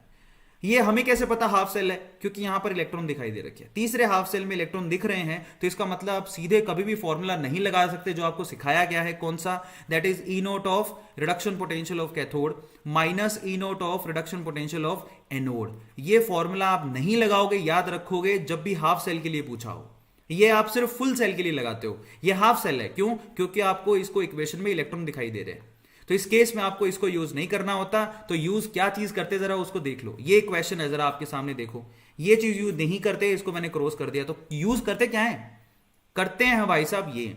आप जरा गौर से देखोगे तो ओवरऑल आपको करना क्या है, गिब्स फ्री एनर्जी के फॉर्मूले को यूज करना है। अगर आप ध्यान से देखोगे तो थर्ड इक्वेशन में Fe+3 आपको किस तरफ दिखाई दे रहा है, आपको Fe+3 लेफ्ट साइड में दिखाई दे रहा है, जो कि इक्वेशन नंबर 1 में है, और आपको Fe+2 जो दिखाई दे रहा है वो राइट साइड में दिख रहा है थर्ड इक्वेशन में, जो कि इक्वेशन नंबर 2 में लेफ्ट में है। तो इसका मतलब इक्वेशन नंबर 2 को फ्लिप करके 1 और 2 को जोड़ना पड़ेगा, या फिर हम लोग ये कहें कि इक्वेशन नंबर 3 कैसे आएगी, जब 1 में से 2 को माइनस करेंगे। सही है, 1 में से जब 2 को माइनस कर दो तो इक्वेशन नंबर 3 आ जाएगी। इसका मतलब डेल्टा G3 किसके बराबर होगा, जरा चेक करो। तो मैं इस तरफ चला जाता हूं, देखो आंसर इस तरफ लिखा हुआ, तो मैं इस तरफ आ गया। फाइनली डेल्टा G3 किसके बराबर होगा, that is delta G1 minus delta G2। आपने जो इक्वेशन लाने के लिए किया वही उनकी गिब्स एनर्जी के साथ भी करोगे, और हमको पता है कि गिब्स एनर्जी किसके बराबर होती है, delta G is equal to minus of NFE naught, delta G naught किसके बराबर होता है, माइनस ऑफ NFE नॉट के बराबर होता है, तो रख दो, ठीक है।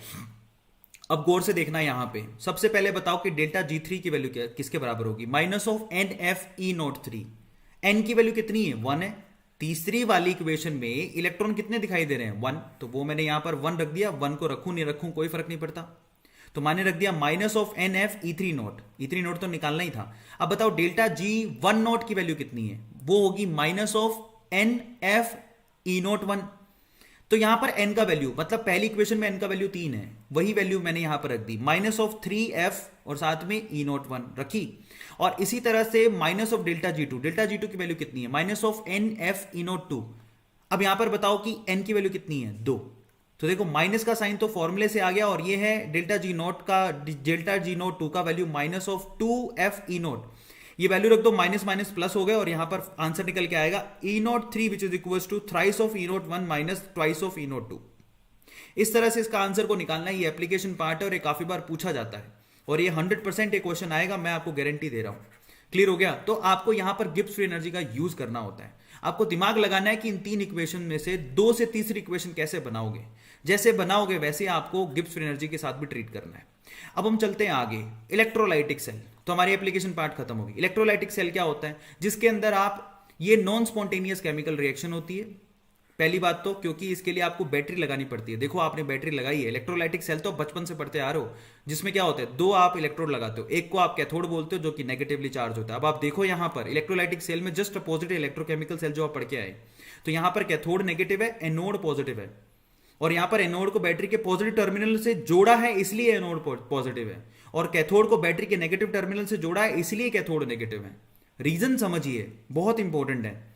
और यहां पर उल्टा काम होता है, यहां पर इलेक्ट्रिकल एनर्जी इनपुट में देते हो और केमिकल एनर्जी आउटपुट में मिलती है। मतलब आप 2 सब्सटेंस को अलग करने के लिए इलेक्ट्रोलाइटिक सेल का इस्तेमाल करते हैं। तो सबको पता है, जानते हो कि नहीं जानते हो कि मेटल निकल के कैथोड पे जाके इकट्ठा हो जाता है, जानते हो?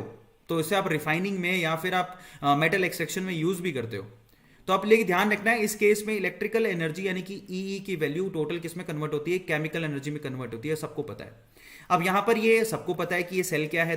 आप एक ही कंटेनर में 2 इलेक्ट्रोड लगाते हो, जबकि वहां 2 कंटेनर में लगे थे। यहां पर एक ही इलेक्ट्रोड में 2 कंटेनर लगाते हो, एक ही सेम सॉल्यूशन भरा जाता है जो इसके अंदर भरा गया है, और इसमें आपको रखने होते हैं जिसको आप अलग करना चाहते हो। मान लो NaCl में सोडियम को अलग करना चाहते हो, तो मोल्टन सिचुएशन में हमने NaCl को भर लिया। उसके बाद आपको सबको पता है कि Na+ किधर जाएगा? माइनस टर्मिनल की तरफ। Cl- किधर जाएगा? प्लस टर्मिनल की तरफ। इसको इलेक्ट्रोलाइटिक सेल बोलते हैं। मतलब आपको सोडियम मेटल मिलेगा कैथोड पे और क्लोरीन गैस मिलेगी एनोड पे। ये तभी मिलेगी जब आप मोल्टन सिचुएशन में भरोगे। मोल्टन स्टेट में अगर आपने भरा, मोल्टन का मतलब क्या होता है? सिर्फ नमक लो एक कटोरी के अंदर और उसको पिघलाओ, खूब टेम्परेचर देके पिघला दोगे तो फाइनली लिक्विड फॉर्म में आ जाएगा, उसी को बोलते हैं मोल्टन स्टेट। अब यहां पर क्या होता है ना, इलेक्ट्रोलाइटिक सेल में यहां पर देखो, anion is attracted towards anode. जो एनायन होंगे वो एनोड की तरफ अट्रैक्ट होंगे और कैटायन जो होंगे वो कैथोड की तरफ अट्रैक्ट होंगे। सही है? अब आप जरा ध्यान से देखना, अगर आपने मोल्टन NaCl भर के रखा है तो यहां पर क्या होगा? एनोड पे होता है ऑक्सीडेशन, तो क्लोराइड आयन क्या करेंगे? क्लोरीन में कन्वर्ट होंगे, 2 इलेक्ट्रॉन बाहर निकाल देंगे। कैथोड पे होता है रिडक्शन, ये तो फिक्स है। एनोड पे ऑक्सीडेशन होगा, कोई भी सेल हो जाए, कैथोड पे रिडक्शन होगा, कोई भी सेल हो जाए, ये फिक्स है। तो कैथोड पे है Na+ जो कि 1 इलेक्ट्रॉन लेगा और सोडियम में कन्वर्ट हो जाएगा। ओवरऑल अगर आप इसको जोड़ दो तो NaCl आपने किस में कन्वर्ट कर दिया? सोडियम और क्लोरीन गैस में। सोडियम आपको कैथोड पे मिलेगा और क्लोरीन गैस आपको एनोड पे मिलेगी। आप खुद से ही देख लो कि यहां हो क्या रहा है। आप यहां क्या कर रहे हो? इलेक्ट्रिकल एनर्जी इनपुट में दे रहे हो ताकि आपको 2 मेटल जो आपस में जिन्होंने बॉन्ड बना के रखे हो दोनों अलग अलग हो जाएं। ये प्रोसेस अपने आप तो नहीं होता। अगर ये प्रोसेस अपने आप होता तो आज घर का बच्चा नमक ले लेके उसमें से सोडियम उखाड़ रहा होता। समझ रहे हो?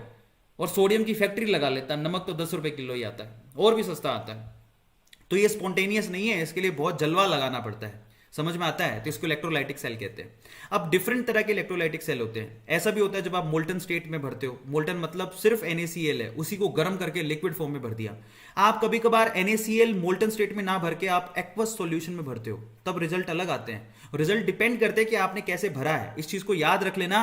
अगर आपने मोल्टन, ये देखो, चलो मैं आपको बता देता हूं, आपको कुछ चीजें क्लियर कर देता हूं। अगर आपने मोल्टन NaCl भरा है तो पक्का है कैथोड पे आपको क्या मिलेगा? Na, और एनोड पे आपको क्या मिलेगा? Chlorine gas. ये तो फिक्स हो गया। लेकिन अगर आपने NaCl एक्वस भरा है, NaCl नमक को पानी में डाल के भर दिया, तो उस केस में रिजल्ट अलग आएंगे। और वो डिपेंड करता है कि भैया कॉन्सेंट्रेटेड है या फिर डिल्यूटेड है। ठीक है? कॉन्सेंट्रेटेड है या फिर डिल्यूटेड है, उस पर फर्क पड़ता है। तो कॉन्सेंट्रेटेड और डिल्यूटेड में अलग अलग केस होते हैं, उसको आप जाके एक बार चेक करो, बहुत इंपॉर्टेंट है। वैसे मैं आपको क्लैरिफाई यहां पर कर सकता हूं, कोई बड़ी बात नहीं है। अगर आपने कॉन्सेंट्रेटेड लिया, NaCl अगर आपने भर रखा है, मैं आपको क्लियर कर देता हूं, NaCl भर रखा है और कॉन्सेंट्रेटेड ले रखा है, ये सवाल काफी बार पूछते हैं। कॉन्सेंट्रेटेड मतलब समंदर का पानी, ब्राइन वाटर। उस केस में आपको देखो, जरा चेक करना, एनोड पे आपको क्या मिलेगा? जरा चेक करो। एनोड पे आपको क्लोरीन गैस मिलेगी, बहुत इंपॉर्टेंट है। लेकिन कैथोड पे आपको क्या मिलेगा? कैथोड पे आपको हाइड्रोजन गैस मिलेगी। देखो आप प्रोडक्ट चेंज हो गए। और अगर आपने NaCl मान लो कॉन्सेंट्रेटेड की जगह डिल्यूटेड भर दिया, डिल्यूटेड, उस केस में एनोड पे आपको ऑक्सीजन गैस मिलेगा और कैथोड पे आपको हाइड्रोजन गैस मिलेगा।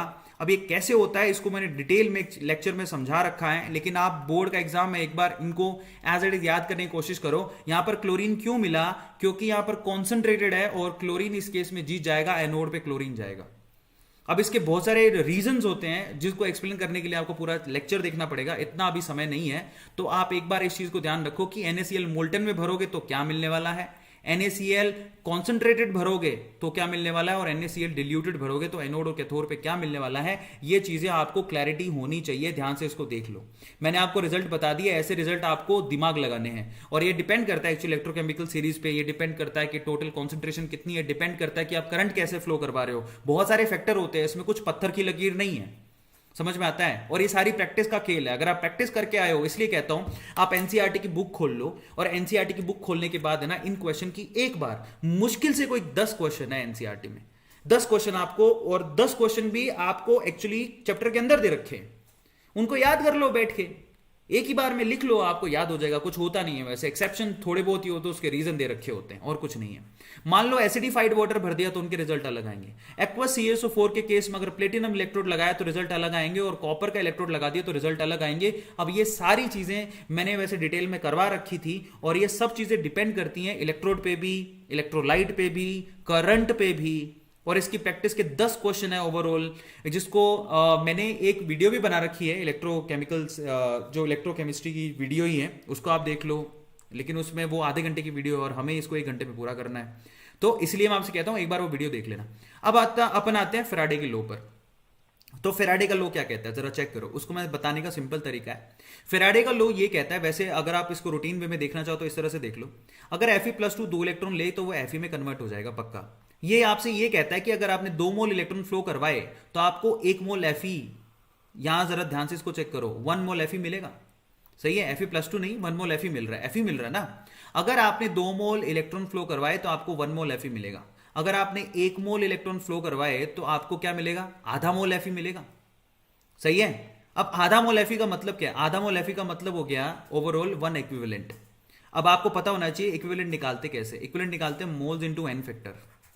सही है भाई, आधा मोल दे रखा है तो इक्विवेलेंट कितने हो गए जरा चेक करो, आधा आपको मोल दे रखे हैं आधे, तो इक्विवेलेंट कितने हो गए जरा चेक करो, इक्विवेलेंट 1 हुआ। कैसे, एन फैक्टर क्या होता है Fe+2 का, मैं कोई पूछूं कि Fe+2 का एन फैक्टर बताओ तो 2 होता है ना, ये एन फैक्टर निकालना सिखा चुका हूं क्योंकि +2 से 0 पर जा रहा है तो 2 ही हुआ ना, तो इक्विवेलेंट कितने निकल के आ रहे हैं 1।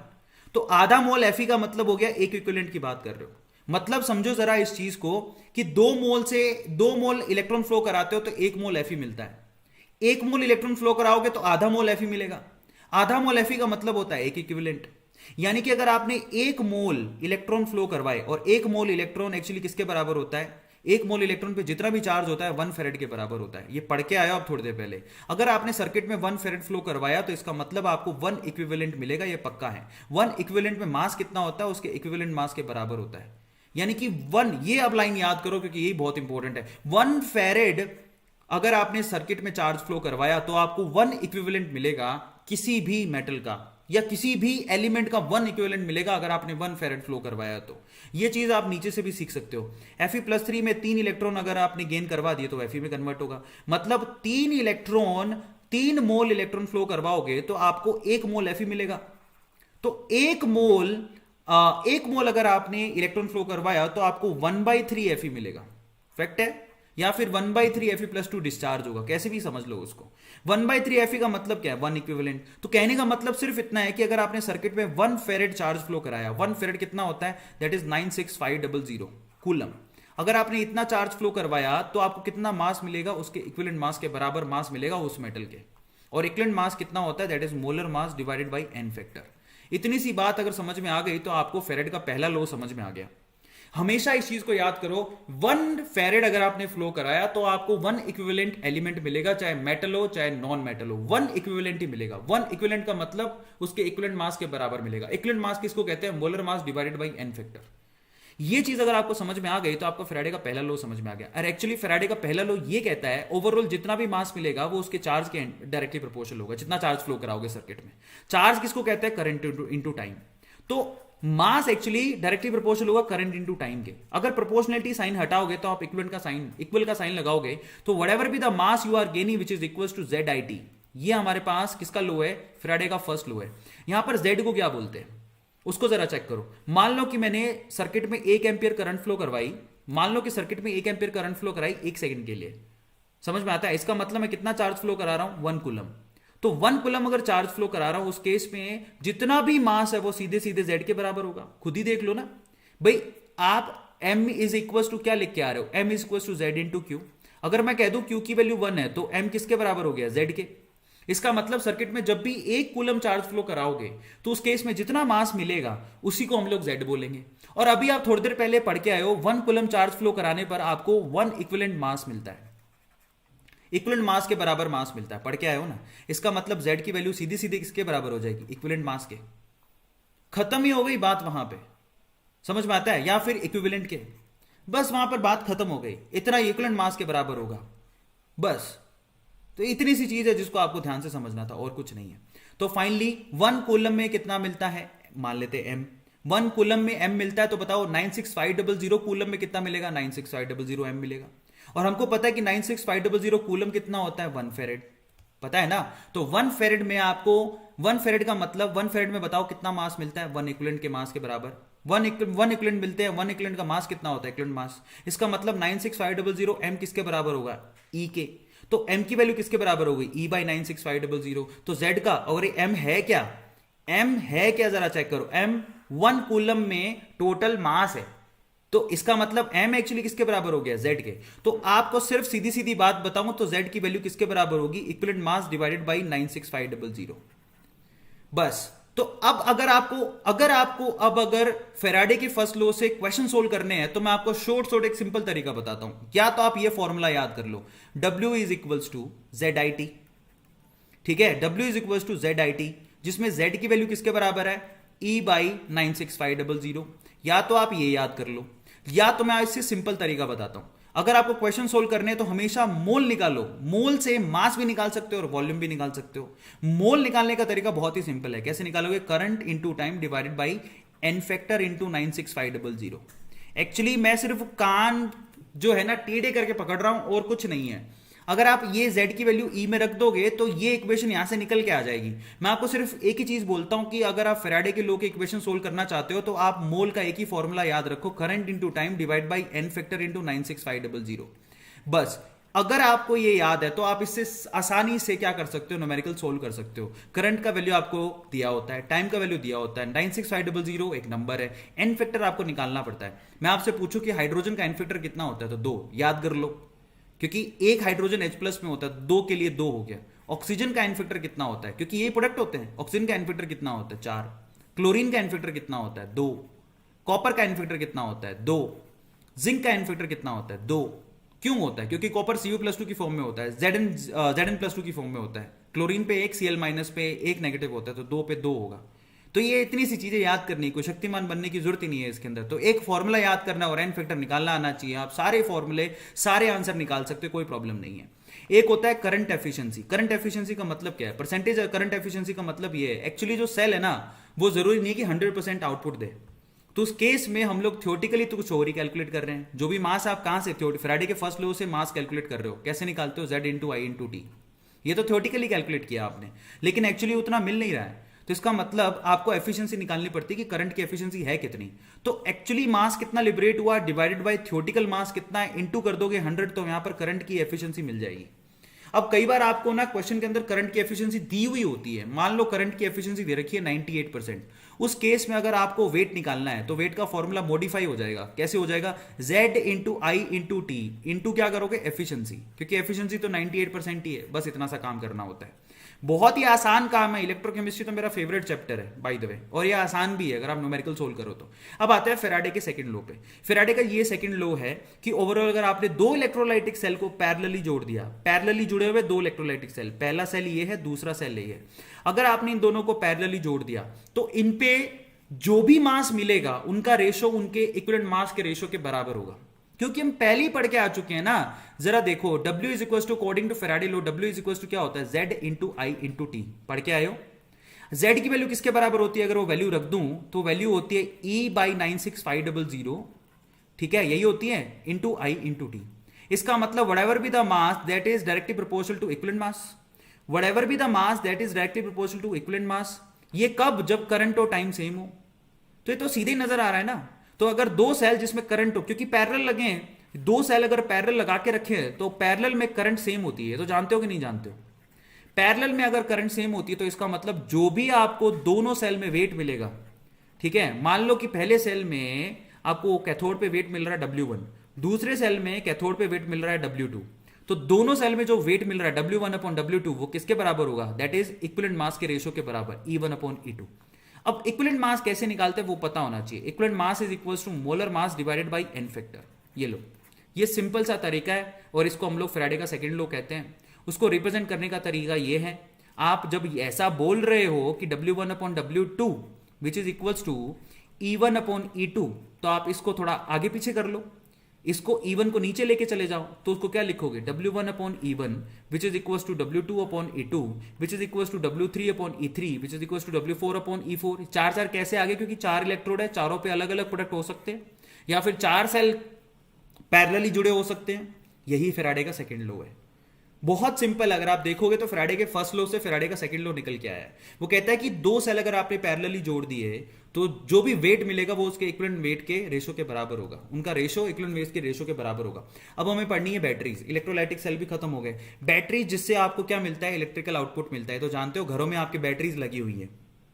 अब बैटरी दो होती है, ठीक है, बैटरी से आप आउटपुट ले सकते हो और उसको चार्ज भी कर सकते हो, लेकिन बैटरी दो तरह की होती है। एक तो जो आप नॉर्मल घड़ी में डालते हो वो चार्जेबल थोड़ी होती है, वैसे आजकल वो भी चार्जेबल आने लग गई, लेकिन नॉर्मली जो सेल डालते हो 10 रुपए का वो चार्जेबल नहीं होता है, उसको हम लोग प्राइमरी बैटरी कहते हैं। समझ में आ गया? So which can be use only once, सिर्फ प्राइमरी बैटरी को एक ही बार यूज कर सकते हो, वो रिचार्जेबल नहीं होती है। जैसे कि एग्जाम्पल के तौर पर लेक्लांसी सेल, जिसको ड्राई सेल कहते हैं, मर्क्यूरी सेल, ठीक है, ये इरिवर्सिबल सेल होते हैं, चार्ज नहीं होते। समझ में आ गया? एक होती है सेकेंडरी बैटरीज जो चार्जेबल होती हैं, जैसे कि हमारे पास लेड एसिड। जरा देखो, चार्ज बैटरी जो आपके घर में लगी रहती है, आपके घर में कौन सी लगी हुई है? लेड बैटरीज लगी हुई है, लेड एसिड बैटरीज, ठीक है, लिथियम आयन बैटरीज। आपकी जो फोन में लिथियम आयन बैटरीज लगी होती है, कभी देखो उसके ऊपर लिखा होता है लिथियम आयन बैटरीज। और आपके यहाँ निकल कैडमियम बैटरीज भी होती हैं, ये सारी की सारी रिवर्सिबल होती हैं, चार्जेबल होती हैं। आपके फोन में बैटरी चार्जेबल है, आपके लैपटॉप में बैटरी चार्जेबल है, आपके घर में इन्वर्टर लगा हुआ वो चार्जेबल है। तो उसमें जो बैटरा, उसको बैटरी नहीं बोलते, उसको बैटरा बोलते हैं। क्यों बैटरा बोलते हैं? उठा के देखो जान निकल जाएगी, इसलिए उसको बैटरा बोलते हैं, बैटरी नहीं है वो। तो ओवरऑल अब हम पढ़ेंगे प्राइमरी। अब हम पढ़ेंगे किसको? प्राइमरी को। फटाफट से प्राइमरी को देख लेते हैं। तो देखो, प्राइमरी जो हमारे पास बैटरी है उसमें सबसे सिंपल एग्जांपल है ड्राई सेल का, लेक्लांसी सेल पूछते हैं। अब देखो, उसके लिए यहाँ पर डायग्राम तो नहीं दिया, लेकिन आपने सबने प्राइमरी सेल देखा हुआ है। आप अपनी घड़ी से अभी सेल निकाल लो, वो प्राइमरी सेल का एग्जाम्पल है। इस तरह का देखा कि नहीं देखा? उसमें बाहर कंटेनर होता है, कभी आप उसको तोड़े हो तो अंदर आपको कोयला का जैसा ग्रेफाइट मिलेगा, काला काला निकलेगा। ये सेल तो सभी ने देखा है। अब मजे की बात देखो, जो बाहर जो कंटेनर होता है वो जिंक का बना होता है, ठीक है, उसको जिंक कंटेनर कहते हैं, और वो एक्चुअली एनोड की तरह काम करता है। ध्यान से इसको चेक कर लेना, जिंक का कंटेनर खुद एनोड की तरह काम करता है। और कैथोड के केस में क्या होता है? वहां पर ग्रेफाइट की रोड जो अंदर लगी होती है, और उस ग्रेफाइट के रोड के ऊपर अगर आप देखोगे तो अकेली ग्रेफाइट की रोड नहीं होती, उसके आजू बाजू पेस्ट भरा रहता है। अगर आप कभी खोल के देखना चाहो तो खोल लो, बैटरी का घड़ी का सेल निकालो, उसको तोड़ लो। अभी तोड़ो, नहीं तोड़ोगे, पता है नुकसान हो जाएगा, तो पढ़ लो ना, बोर्ड के लिए कौन सा नुकसान करने वाले हो। सो फाइनली यहाँ पर देखो, कार्बन के चारों तरफ आपने MnO2 और यहाँ पर MnO2 का पेस्ट भरा रहता है, तो ये बहुत इंपॉर्टेंट है, ठीक है। मैंगनीज डाइऑक्साइड का पेस्ट भरा रहता है, और कार्बन तो उसके अंदर होता ही है। अब यहां पर आपको इलेक्ट्रोलाइट भी भरना होता है। इलेक्ट्रोलाइट के तौर पे आप उस पेस्ट के साथ साथ क्या भरते हो? अमोनियम क्लोराइड और जिंक क्लोराइड का पेस्ट भरते हो। मोइस्ट पेस्ट भरा जाता है अमोनियम और जिंक क्लोराइड का साथ में, और ये अमोनियम क्लोराइड और जिंक क्लोराइड का पेस्ट इसलिए भरा जाता है ताकि उससे जो एक्सप्लोसिव गैस निकलती है वो ट्रैप हो जाए। तो अलग अलग रीजन है उनके। तो अब रिएक्शन आपको लिखनी होती है। एनोड पे क्या होगा? जिंक का बना हुआ है, तो जिंक खुद किस में कन्वर्ट हो जाएगा? Zn+2, और 2 इलेक्ट्रॉन छोड़ देगा। तो जिंक का तो काम ही यही है, 2 इलेक्ट्रॉन छोड़ो, Zn+2 में आराम से बैठ जाओ जाके, खत्म हो गया कहानी वहां पे। अब कैथोड की बात करते हैं। कैथोड में कौन होता है? MnO2। अभी आपको बताया हूं मैं, ग्रेफाइट कार्बन, उसके चारों तरफ MnO2 होता है, और एक्चुअली जो MnO2 है वो अमोनियम आयन से रिएक्ट करता है, एक इलेक्ट्रॉन लेता है, और खुद किस में कन्वर्ट हो जाता है? मैग्नेटाइट में कन्वर्ट हो जाता है। Now this is really very important, आप ध्यान रखो। MnO2 MnO and OH में कन्वर्ट हो गया। कैथोड पे रिडक्शन होता है, आप रिडक्शन के लिए पता कर लो रिडक्शन कैसे हो गया। यहां पर Mn+4 पर है, ये +4 से किस पे चला गया जरा चेक करो, प्लस के 3 पर चला गया, हो गया ना रिडक्शन। बस ये अगर ऑक्सीडेशन स्टेट कभी भी आपको प्रोडक्ट याद करना हो तो +4 से +3 में जा रहा है, उसको याद कर लो। +4 में कैसे होगा, दिमाग लगाओ, MnO2। +3 में कैसे होगा, एक तो Mn ले लो, एक O ले लो और एक OH ले लो। OH पे क्या होता है, माइनस। तो ये तरीके हैं सिंपल याद करने के, और साथ में अमोनिया गैस बाहर निकलेगी, और ये अमोनिया गैस एक्सप्लोसिव होती है, इसको ट्रैप कर ले जाता है। ये अमोनिया गैस एक्चुअली अगर आप ध्यान से देखो तो तीसरी इक्वेशन में दिख भी रहा है। तो ओवरऑल इक्वेशन यहां पर क्या हुई है, ये अमोनिया को ट्रैप कर लेगा जिंक, और एक कॉम्प्लेक्स कंपाउंड बना लेगा, नीचे बना भी हुआ है, जरा चेक करो। Zn अमोनिया को ट्रैप कर लेता है, अदरवाइज ये जो गैस है नुकसान करती है। तो ओवरऑल जो रिएक्शन है वो कैसी होगी, जिंक जो है वो Zn+2 में कन्वर्ट होगा और अमोनिया को अमोनियम को साथ ले लेगा, साथ में अमोनिया गैस लिबरेट हो रही है उसको साथ ले लेगा, अपने अंदर ट्रैप कर लेगा। MnO2 किस में कन्वर्ट हो रहा है, MnOOH में। तो सिंपल सी चीज है, जिंक MnO2 और NH4+ आपस में रिएक्ट करते हैं, जिंक अमोनिया को अपने साथ ले लेता है और MnOOH बाहर निकल जाता है। इक्वेशन लिख दिया आपके 3 नंबर पक्के हैं क्योंकि 3 नंबर में आता है। अब यहां पर एक सवाल ये भी पूछा गया कि ओवरऑल यहां पर ईएमएफ कितना होता है, तो ईएमएफ यहां पर 1.5 वोल्ट होता है। ये लेक्लांसी सेल का ध्यान रखना है, 1.5 वोल्ट होता है लेक्लांसी सेल का, ये आप लोगों को ध्यान रखना है। अब हम चलते हैं आगे, तो अभी क्लैरिटी आ गई कॉन्सेप्ट में। अब सेकेंडरी बैटरी की तरफ चलते हैं। सेकेंडरी बैटरी में सबसे पहले निकल कैडमियम स्टोरेज। निकल कैडमियम स्टोरेज अगर आप लोग ध्यान से देखोगे तो एनोड की रिएक्शन में सबसे पहले कैडमियम पार्टिसिपेट करता है। कैडमियम क्या करता है, अब इसके डायग्राम आप बुक में देख लेना, ठीक है, और ये ज्यादा पूछा नहीं जाता है इसलिए मैं सीधे आपको बता रहा हूं। यहां पर जो कैथोड है वो मेटल ग्रिड यानी कि निकल ऑक्साइड का बनता है, एनोड कैडमियम का बनता है, और इलेक्ट्रोलाइट इसमें KOH डालना पड़ता है। और क्योंकि आपने इलेक्ट्रोलाइट के तौर पे KOH डाला है तो उसमें OH- होगा जो कि कैडमियम से रिएक्ट करेगा और कैडमियम हाइड्रोक्साइड बना देगा और उससे वो 2 इलेक्ट्रॉन बाहर निकाल देगा।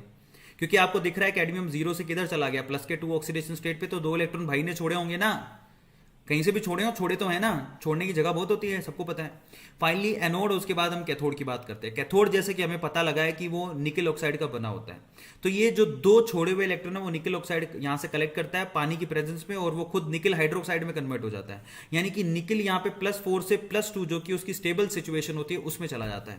आपको पता होना चाहिए कि निकल का +2 स्टेट स्टेबल होता है, तो +4 से +2 स्टेट पे चला गया। ओवरऑल सेल की रिएक्शन इन दोनों को जोड़ दो, 2 इलेक्ट्रॉन से 2 इलेक्ट्रॉन काटो, दोनों को जोड़ दो, ईएमएफ मिल जाएगा। कैडमियम सेल का जो ईएमएफ होता है वो 1.4 वोल्ट होता है। इतनी सी बात याद करनी, कौन सा उसके लिए शक्तिमान बनने की जरूरत है, कॉपी निकालो, 2 बार लिख लो, याद हो जाएगा, कुछ है ही नहीं इसके अंदर।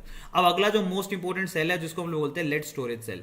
लेड स्टोरेज सेल के लिए आपको क्या करना होता है, देखो कैथोड की जगह आपको क्या लगाना होता है, जरा चेक कर लेना। कैथोड की जगह आपको लेड की ग्रिड लगानी है, जो एक्चुअली क्या होगा, grid of lead packed with PbO2, ठीक है, जिसमें PbO2 का लेयर होगा।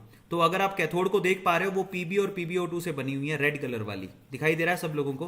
Pb यानी कि लेड और लेड ऑक्साइड की बनी होती है, ये दिखाई दे रही है, और इसका तो हमने कैथोड बना दिया। एनोड स्पेशली लेड का बना होता है, प्योरली लेड का। तो अगर हम कहें कि कैथोड जो है PbO2 और एनोड आपका लेड का बना होता है तो गलत नहीं है। उसमें इलेक्ट्रोलाइट भरते हो आप H2SO4 जो कि 38% कॉन्सेंट्रेटेड होता है, 38% तक कॉन्सेंट्रेटेड H2SO4 को भरते हो। अब यहां पर सीन क्या होता है जरा उसको चेक करो। कैथोड पे होता है रिडक्शन, एनोड पे होता है ऑक्सीडेशन, बस वही होगा और आप लोग चेक करते जाओ। तो यहां पर जरा ध्यान से चेक करना कि इक्वेशन कैसे बनेगी। सबसे पहले तो लेड क्या करेगा, सबसे पहले तो डिस्चार्जिंग की बात करेंगे, डिस्चार्ज कैसे होता है। तो एनोड पे होता है ऑक्सीडेशन, उसको हम लोग चेक करेंगे पहले, फिर कैथोड पे होता है रिडक्शन, उसको चेक करेंगे बाद में, ठीक है। तो सबसे पहले लेड क्या करेगा, खुद को ऑक्सीडाइज करेगा, वो सॉल्यूशन में प्रेजेंट SO4-2 से रिएक्ट करके लेड सल्फेट बना लेगा। चेक करना, ये बहुत इंपॉर्टेंट है। लेड खुद लेड सल्फेट बनाता है और 2 इलेक्ट्रॉन छोड़ देता है, क्योंकि ये 0 से +2 ऑक्सीडेशन स्टेट पर चला गया। खुद से चेक करो, ऑक्सीडेशन स्टेट चेक करोगे तो वैसी याद हो जाएगी। और इस केस में कैथोड की बात करें तो कैथोड होता है PbO2 का, अभी आप देख के आए हो। PbO2 ये भी SO4-2 जो कि सॉल्यूशन में प्रेजेंट है और H+ जो कि सॉल्यूशन में प्रेजेंट है, उससे रिएक्ट करके PbSO4 बनाता है। मतलब दोनों के दोनों मिलके PbSO4 बना रहे हैं, पागल बना रहे हैं, ऐसे बोलते हैं ना, ऐसे बड़ा डायलॉग चल रहा है। तो मतलब चाहे PB लो चाहे PbO2 लो, दोनों PbSO4 बनाते हैं। बात समझ में आ रहा है ना। सो दोनों के दोनों PbSO4 बना रहे हैं, जरा चेक करो, ठीक है। अब ये मजेदार बात है, ओवरऑल अगर रिएक्शन को जोड़ोगे तो लेड खुद और लेड ऑक्साइड खुद H2SO4 की प्रेजेंस में PbSO4 बनाता है डिस्चार्जिंग के केस में। मतलब लेड और लेड ऑक्साइड दोनों PbSO4 में कन्वर्ट हो रहा है और पानी में कन्वर्ट हो रहा है। बहुत इंपॉर्टेंट है। ऊपर वाली इक्वेशन के लिए E0 का वैल्यू -0.36 होता है, नीचे वाली इक्वेशन के लिए प्लस का 1.68 होता है। अगर आप ओवरऑल देखोगे तो उस सेल का 2.04 वोल्ट निकल के आता है सेल, ई सेल का वैल्यू। ये तो चार्जिंग के टाइम पे हो गया। डिस्चार्जिंग के टाइम पे, तो डिस्चार्जिंग के टाइम पे आपको ध्यान रखना है पीबी हो चाहे पीबीओ2, ठीक है, पति हो चाहे पत्नी, दोनों ही किस में कन्वर्ट हो जाएंगी, राख में, यानी कि पीबीएसओ4 बना लेंगे। आता है समझ में। अब डिस्चार्जिंग की बात करते हैं, जो कि सबसे पहले एनोड को देखो। अब डिस्चार्जिंग की बात तो होगी, तो अब चार्जिंग की बात करेंगे ना। तो चार्जिंग केस में पीबीएसओ4 क्या करेगा, जब आप उसको इलेक्ट्रिसिटी दोगे, आप चार्जिंग के केस में खुद चार्ज करवाओगे उस बैटरी को, आपको पता नहीं घर की बैटरी चार्ज भी होती है, तो उस केस में पीबीएसओ4 पानी के साथ रिएक्ट करके पीबीओ2 में वापस कन्वर्ट हो जाएगा। एनोड के केस में वापस से पीबीओ2 मिल जाएगा, SO4-2 बाहर निकल जाएगा, उल्टा वाला काम हो जाएगा, SO4-2 और H+ बाहर निकल जाएगा। और कैथोड के केस में पीबीएसओ4 2 इलेक्ट्रॉन को गेन करेगा और पीबी को अलग कर देगा और SO4-2 को अलग कर देगा। खत्म कहानी वहां पे। सेल इक्वेशन देखोगे तो पीबीएसओ4 वापस पीबी एंड पीबीओ2 में कन्वर्ट हो जाएगा और साथ में वापस आपको H2SO4 वापस मिल जाएगा। इसीलिए कहते हैं कि सेल डिस्चार्ज होता है, उसके बाद इलेक्ट्रिसिटी उसको चार्ज करोगे तो वापस से पीबी और पीबीओ2 मिल जाएगा, ठीक है, और वहां पर H2SO4 वापस से रीजनरेट हो जाता है। सिंपल सी 2 इक्वेशन लिख के आनी है और सिंपल सी इक्वेशन है, कुछ है नहीं। चार्जिंग की इक्वेशन हो चाहे डिस्चार्जिंग की इक्वेशन, आपको सिर्फ ये ध्यान रखना है कि कैथोड और एनोड बना किसका है। अगर आपको याद रह गया तो आपका काम हो गया, कुछ है ही नहीं। यहां पर पीबीओ2 भी पीबीएसओ4 में कन्वर्ट होता है, पीबी भी पीबीएसओ4 में कन्वर्ट होता है, उन दोनों को जोड़ दो, काम खत्म। वापस पीबीएसओ4 पीबीओ2 में कन्वर्ट हो जाएगा, ये पीबीएसओ4 पीबी में कन्वर्ट हो जाएगा। एनोड में ऑक्सीडेशन होता है, कैथोड में रिडक्शन होता है। दोनों को एक एक बार भी लिख लोगे तो याद हो जाएगा। और ये पक्का कह रहा हूं, अगला जो परसों सवाल आपके पास पेपर होने वाला है उसमें क्वेश्चन आएगा। ये क्वेश्चन 3 नंबर के में आता है और लेड स्टोरेज बैटरी के नाम से आएगा। आपको ये इक्वेशन याद करनी है और उसको एक एक बार भी लिख लोगे तो याद रह जाएगा। लास्ट में लिख के आ जाना कि 2.04 वोल्टेज होती है इसकी। इतनी सी याद काम लिख दोगे तो हो गया आपका काम। अब हम चलते हैं आगे, फ्यूल सेल, जिसको बेकॉन सेल भी कहते हैं। फ्यूल सेल बड़ा आजकल काम आता है। तो फ्यूल सेल के केस में होता क्या है, देखो डायरेक्टली कभी भी हाइड्रोजन और ऑक्सीजन आपस में रिएक्ट करानी नहीं चाहिए। अगर आपने द मार्स इक्वेशन फिल्म देखी है तो आपने जाना होगा, उसके अंदर हाइड्रोजन और ऑक्सीजन अगर डायरेक्टली कांटेक्ट में आ गए और अच्छा खासा टेम्परेचर प्रेशर हुआ तो ब्लास्ट हो जाता है। इसलिए हम लोग इनडायरेक्ट वे से हाइड्रोजन को इधर से डालते हैं, हाइड्रोजन गैस को, ऑक्सीजन गैस को इधर से डालते हैं। बीच में पोरसेस होते हैं जिससे वो धीरे धीरे इनकी ट्रेसेस आपस में मिलती हैं और धीरे धीरे रिएक्ट करते हैं, जिससे आपस में रिएक्ट करते हैं तो एनर्जी बहुत बाहर निकलती है। उस एनर्जी से हम लोग क्या करते हैं, इलेक्ट्रिसिटी प्रोड्यूस करते हैं। अब वहां पर रिएक्शंस कैसे होती हैं, सबसे पहले एनोड की रिएक्शन देख लो। एनोड में क्या होगा, हाइड्रोजन गैस OH- से रिएक्ट करेगा। एनोड पे ऑक्सीडेशन होता है तो हाइड्रोजन गैस क्या बना लेगा, पानी। हाइड्रोजन गैस एनोड पे है और एनोड पे बनेगा पानी। आप खुद ही चेक कर लो, ऑक्सीडेशन हो चुका है, जो 0 पर था वो +1 पर चला गया, हो गया ना ऑक्सीडेशन, और 4 इलेक्ट्रॉन यहां छोड़ देगा।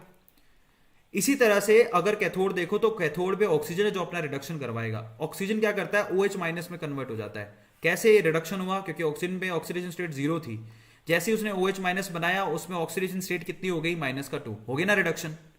तो एक ऑक्सीजन को 2 इलेक्ट्रॉन चाहिए तो 2 ऑक्सीजन को 4 इलेक्ट्रॉन चाहिए। अगर आप दिमाग लगाओगे तो बैलेंसिंग आसान है। एक ऑक्सीजन 4 इलेक्ट्रॉन और 2 वाटर के मॉलिक्यूल आपस में मिलकर क्या बना लेंगे, 4 OH- बनाएंगे। इस केस में E नोट का वैल्यू 0.4, इस केस में E नोट का वैल्यू -0.83 होता है। और ये वैल्यूज आपको याद करनी पड़ेंगी क्योंकि इसमें एक्चुअली सारा खेल ही इसका है। ओवरऑल ई सेल का वैल्यू निकालोगे तो 1.23 निकल के आएगा। एफिशिएंसी बहुत भारी भरकम होती है। अगर आप ध्यान से देख पा रहे हो तो फ्यूल सेल की एफिशिएंसी 70% होती है। फ्यूल सेल का एफिशिएंसी 70% होता है। पोरसेस होते हैं इलेक्ट्रोड्स में, और ये सारी चीजें अगर आपने लिख दी और डायग्राम बना दिया तो बल्ले बल्ले मतलब हो गया काम। बात समझ में आता है। कैथोड और एनोड की केमिकल रिएक्शंस को देखो, एनोड पे ऑक्सीडेशन होगा, H2 जो गैस है वो H2O में कन्वर्ट हो जाएगी। कैथोड पे रिडक्शन होगा, ऑक्सीजन गैस OH- में कन्वर्ट हो जाएगी। ओवरऑल 1.23 इसका क्या होता है, ओवरऑल 1.23 इसका EMF होता है सेल का। अब हम चलते हैं आगे। लास्ट जो टॉपिक है वो है कंडक्शन। बिल्कुल लैंडिंग पॉइंट पर है और बस ये खत्म होने वाला है। कंडक्शन, कंडक्शन अपोजिट होता है रेजिस्टेंस के। अब आप खुद से सोचो कि रजिस्टर क्या होता है। रजिस्टर मतलब कंडक्शन, कंडक्टेंस का मतलब क्या होता है, कंडक्ट करना, मतलब इलेक्ट्रिसिटी आसानी से फ्लो हो सकती है। अब यहाँ इलेक्ट्रिसिटी हम लोग वायर के अंदर नहीं देख रहे, इलेक्ट्रोलाइटिक सॉल्यूशंस के अंदर देखने जा रहे हैं। उसके हिसाब से हम लोग कंडक्टेंस की बात कर रहे हैं। Conductance is just opposite to resistance, ठीक है। कंडक्टेंस को हम लोग G से रिप्रेजेंट करते हैं, which is just opposite to resistance. अब रजिस्टर क्या होता है, आपने पढ़ा है, रजिस्टर का फॉर्मूला होता है रो एल अपॉन ए। पढ़े हो कि नहीं पढ़े हो, रो एल अपॉन ए फिजिक्स में पढ़ा जाता है। उसका जस्ट अपोजिट कर दो तो आप कंडक्टेंस निकल के आ जाएगा। तो यहां से क्या लिखोगे, 1/रो और A/L लिखोगे। 1/रो को कप्पा कहते हैं। ये 1/रो, रो क्या होता है, रेजिस्टिविटी, तो 1/रो क्या होता है, कंडक्टिविटी। बात ही खत्म हो गई, इतना आसान है। तो G की वैल्यू किसके बराबर हो गया, 1/रो को कप्पा कहते हैं। और यहां पर A/L आपको लिखना है और एक्चुअली ए बाई एल में अगर जस्ट उल्टा कर दोगे तो एल बाई ए को हम लोग सेल कांस्टेंट कहते हैं। ये आप चीजें आगे पढ़ोगे, ये छोटी छोटी चीजें याद होनी चाहिए। सो एल बाई ए को हम लोग सेल कांस्टेंट कहते हैं, जिसको एक्स से लिखा जाता है। वहां पर लिखा हुआ ए बाई एल, इसका मतलब 1/x की वैल्यू है। तो conductance is equals to kappa into 1/x। ये फॉर्मूला होता है, इतनी इतनी सी चीजें एक बार सुन लोगे तो याद हो जाएगी। कंडक्टेंस रेजिस्टेंस के अपोजिट होती है, रजिस्टर की रेजिस्टेंस की वैल्यू होती है रो एल बाई ए, उसका जस्ट अपोजिट कर दो 1/रो ए बाई एल। 1/रो को कप्पा कहते हैं, ए बाई एल को सेल कांस्टेंट कहते हैं। बच्चों के जैसा खेल है और इसको आपको आना चाहिए। कप्पा 1/रो होता है, जिसको कंडक्टिविटी या स्पेसिफिक कंडक्टेंस भी कहते हैं, जिसकी वैल्यू आपको सामने लिखी हुई है। अब कंडक्टेंस की यूनिट क्या होती है? महो या साइमंस। महो, ओम इनवर्स, साइमंस से इसकी यूनिट होती है। अब हम चलते हैं आगे। कप्पा की वैल्यू फिर किसके बराबर हुई? अभी आप थोड़ी देर पहले पढ़ के आए हो कि जो कंडक्टेंस है वो किसके बराबर होता है? कप्पा इंटू, ठीक है, कप्पा इंटू, अभी आप पढ़ के आए हो ए बाई एल, पढ़ के आए हो कि नहीं पढ़ के आए हो? वहां से कप्पा की वैल्यू निकाल लो। So kappa is equal to क्या हुआ? That is G into L by A. सही है। तो कप्पा की वैल्यू यानी कि कंडक्टिविटी किसके बराबर हुई? That is conductance into L by A को हम लोग एक्स बोलते हैं, सेल कांस्टेंट। अभी थोड़ी देर पहले बोला था मैंने, इसको सेल कांस्टेंट कहते हैं। सो स्पेसिफिक कंडक्टेंस जिसको कप्पा कहते हैं वो किसके बराबर होगा? कंडक्टेंस जिसको हम लोग जी कहते हैं इंटू सेल कांस्टेंट जिसको हम एक्स कहते हैं, और एक्चुअली एक्स का वैल्यू एल बाई ए के बराबर होता है। ये इस तरह से इसको याद कर सकते हो। कई बुक्स में इसको ऐसे भी लिखते हैं। कैसे लिखते हैं? G star which is equal to G into X. G star क्या हो? कप्पा भी कहते हैं। तो अलग अलग तरीके रिप्रेजेंट करने के। आप चाहे सोहन को शंभू कह के पुकार लो, चाहे ऋतिक रोशन कह के पुकार लो, मतलब पता होना चाहिए ना। तो यहां पर ओवरऑल सीन कुछ ऐसा है। और अगर हम लोग यहां पर यूनिट निकालने की कोशिश करें तो क्या आएगा? जरा चेक करो। G star is equal to G into X. तो जी की यूनिट क्या होती है? अभी आप निकाल के आए हो। जी की यूनिट क्या होती है? That is Simon. साइमन उसकी यूनिट होती है। अच्छा, एक्स की यूनिट क्या होगी? ऊपर है हमारे पास लेंथ। लेंथ की यूनिट मीटर होती है। एरिया की यूनिट मीटर स्क्वायर होती है। तो ओवरऑल यहां पर यूनिट कितने निकल के आ रही है? साइमन पर मीटर। सही है। तो साइमन पर मीटर किसकी यूनिट होती है? कप्पा की, या फिर साइमन पर सेंटीमीटर। ज्यादातर यूनिट साइमन पर सेंटीमीटर में लिखी होती है। अगर आप यूनिट भी देख लोगे तो ध्यान पड़ जाएगा कि भैया यहां पर जो कप्पा की वैल्यू दे रखी है। अब अपन चलते हैं आगे।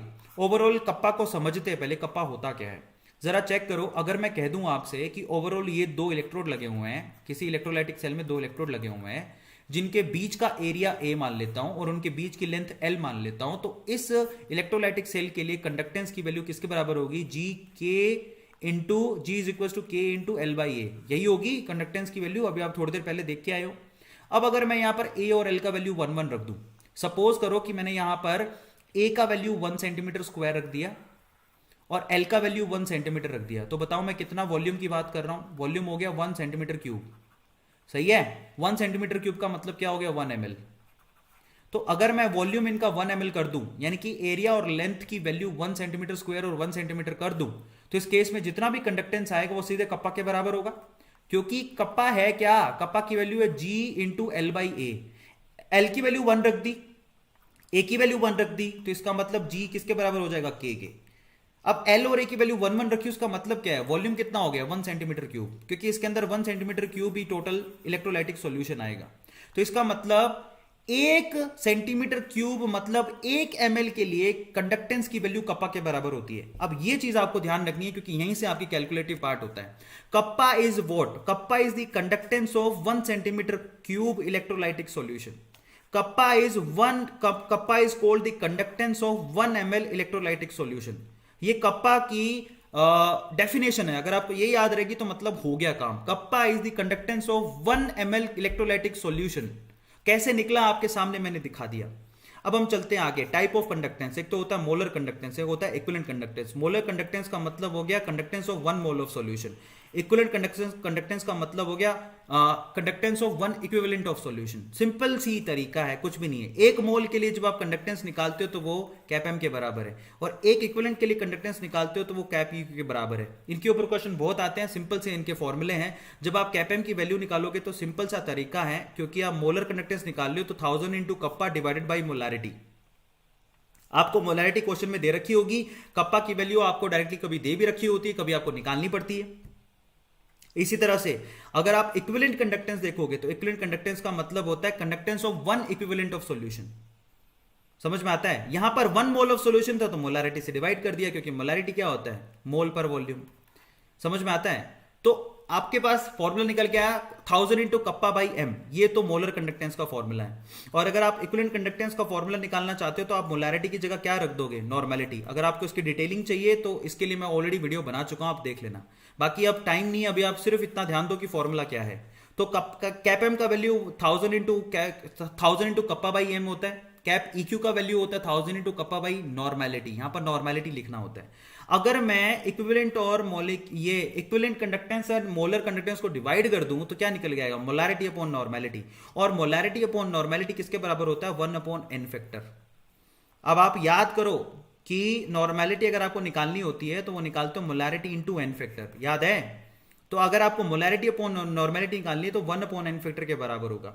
या फिर हम लोग कहें कि cap EQ which is equals to cap m upon n factor.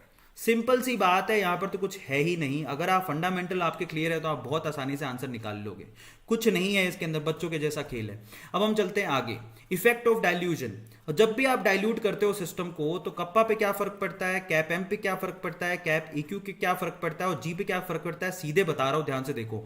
जब भी आप डाइल्यूट करते हो तो जी की वैल्यू, कंडक्टेंस भी बढ़ती है, कैप EQ की वैल्यू भी बढ़ती है, कैप एम की वैल्यू भी बढ़ती है, लेकिन कप्पा की वैल्यू घटती है, क्योंकि कप्पा स्पेसिफिक कंडक्टेंस है 1 ml का। जब आप डिल्यूट करोगे तो उस केस में क्या होगा कि 1 ml में आयन की संख्या घट जाएगी, तो कप्पा की वैल्यू घट जाएगी। कप्पा अकेला ऐसा है जो कि डाइल्यूट करने पर घटता है, बाकी सारे के सारे जो आपके पास कैप एम, कैप EQ और जी की वैल्यू बढ़ती है। यानी कि जब भी आप सिस्टम को डाइल्यूट करते हो तो उस केस में कंडक्टेंस बढ़ने लगता है।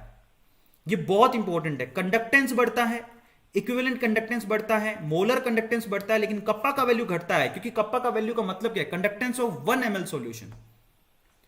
अब अगर आपने पानी डाल दिया तो 1 ml सॉल्यूशन में आयन घट जाएंगे तो कंडक्टेंस वैसे ही घट जाएगा मेरे भाई। और ये सिंपल सी सवाल है जो हर बार पूछी जाती है, और आप हमेशा याद रखो कि डिल्यूट करोगे तो 3 चीजें बढ़ती है, एक चीज घटती है, और वो कप्पा है जो घट जाता है। समझ में आता है। अब आप इससे मजे की बात देखो, आप यहां पर है ना अल्फा की वैल्यू भी निकाल सकते हो। अल्फा क्या है, डिग्री ऑफ डिसोसिएशन।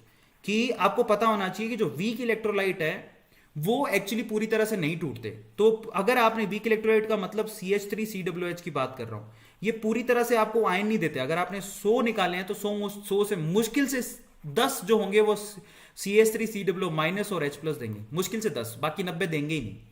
तो उस केस में इनकी डिग्री ऑफ डिसोसिएशन जो है ना वो आप कैप एम की वैल्यू से निकाल सकते हो। और वो कैसे निकाल सकते हो, cap M at any value divided by cap M at infinite dilution.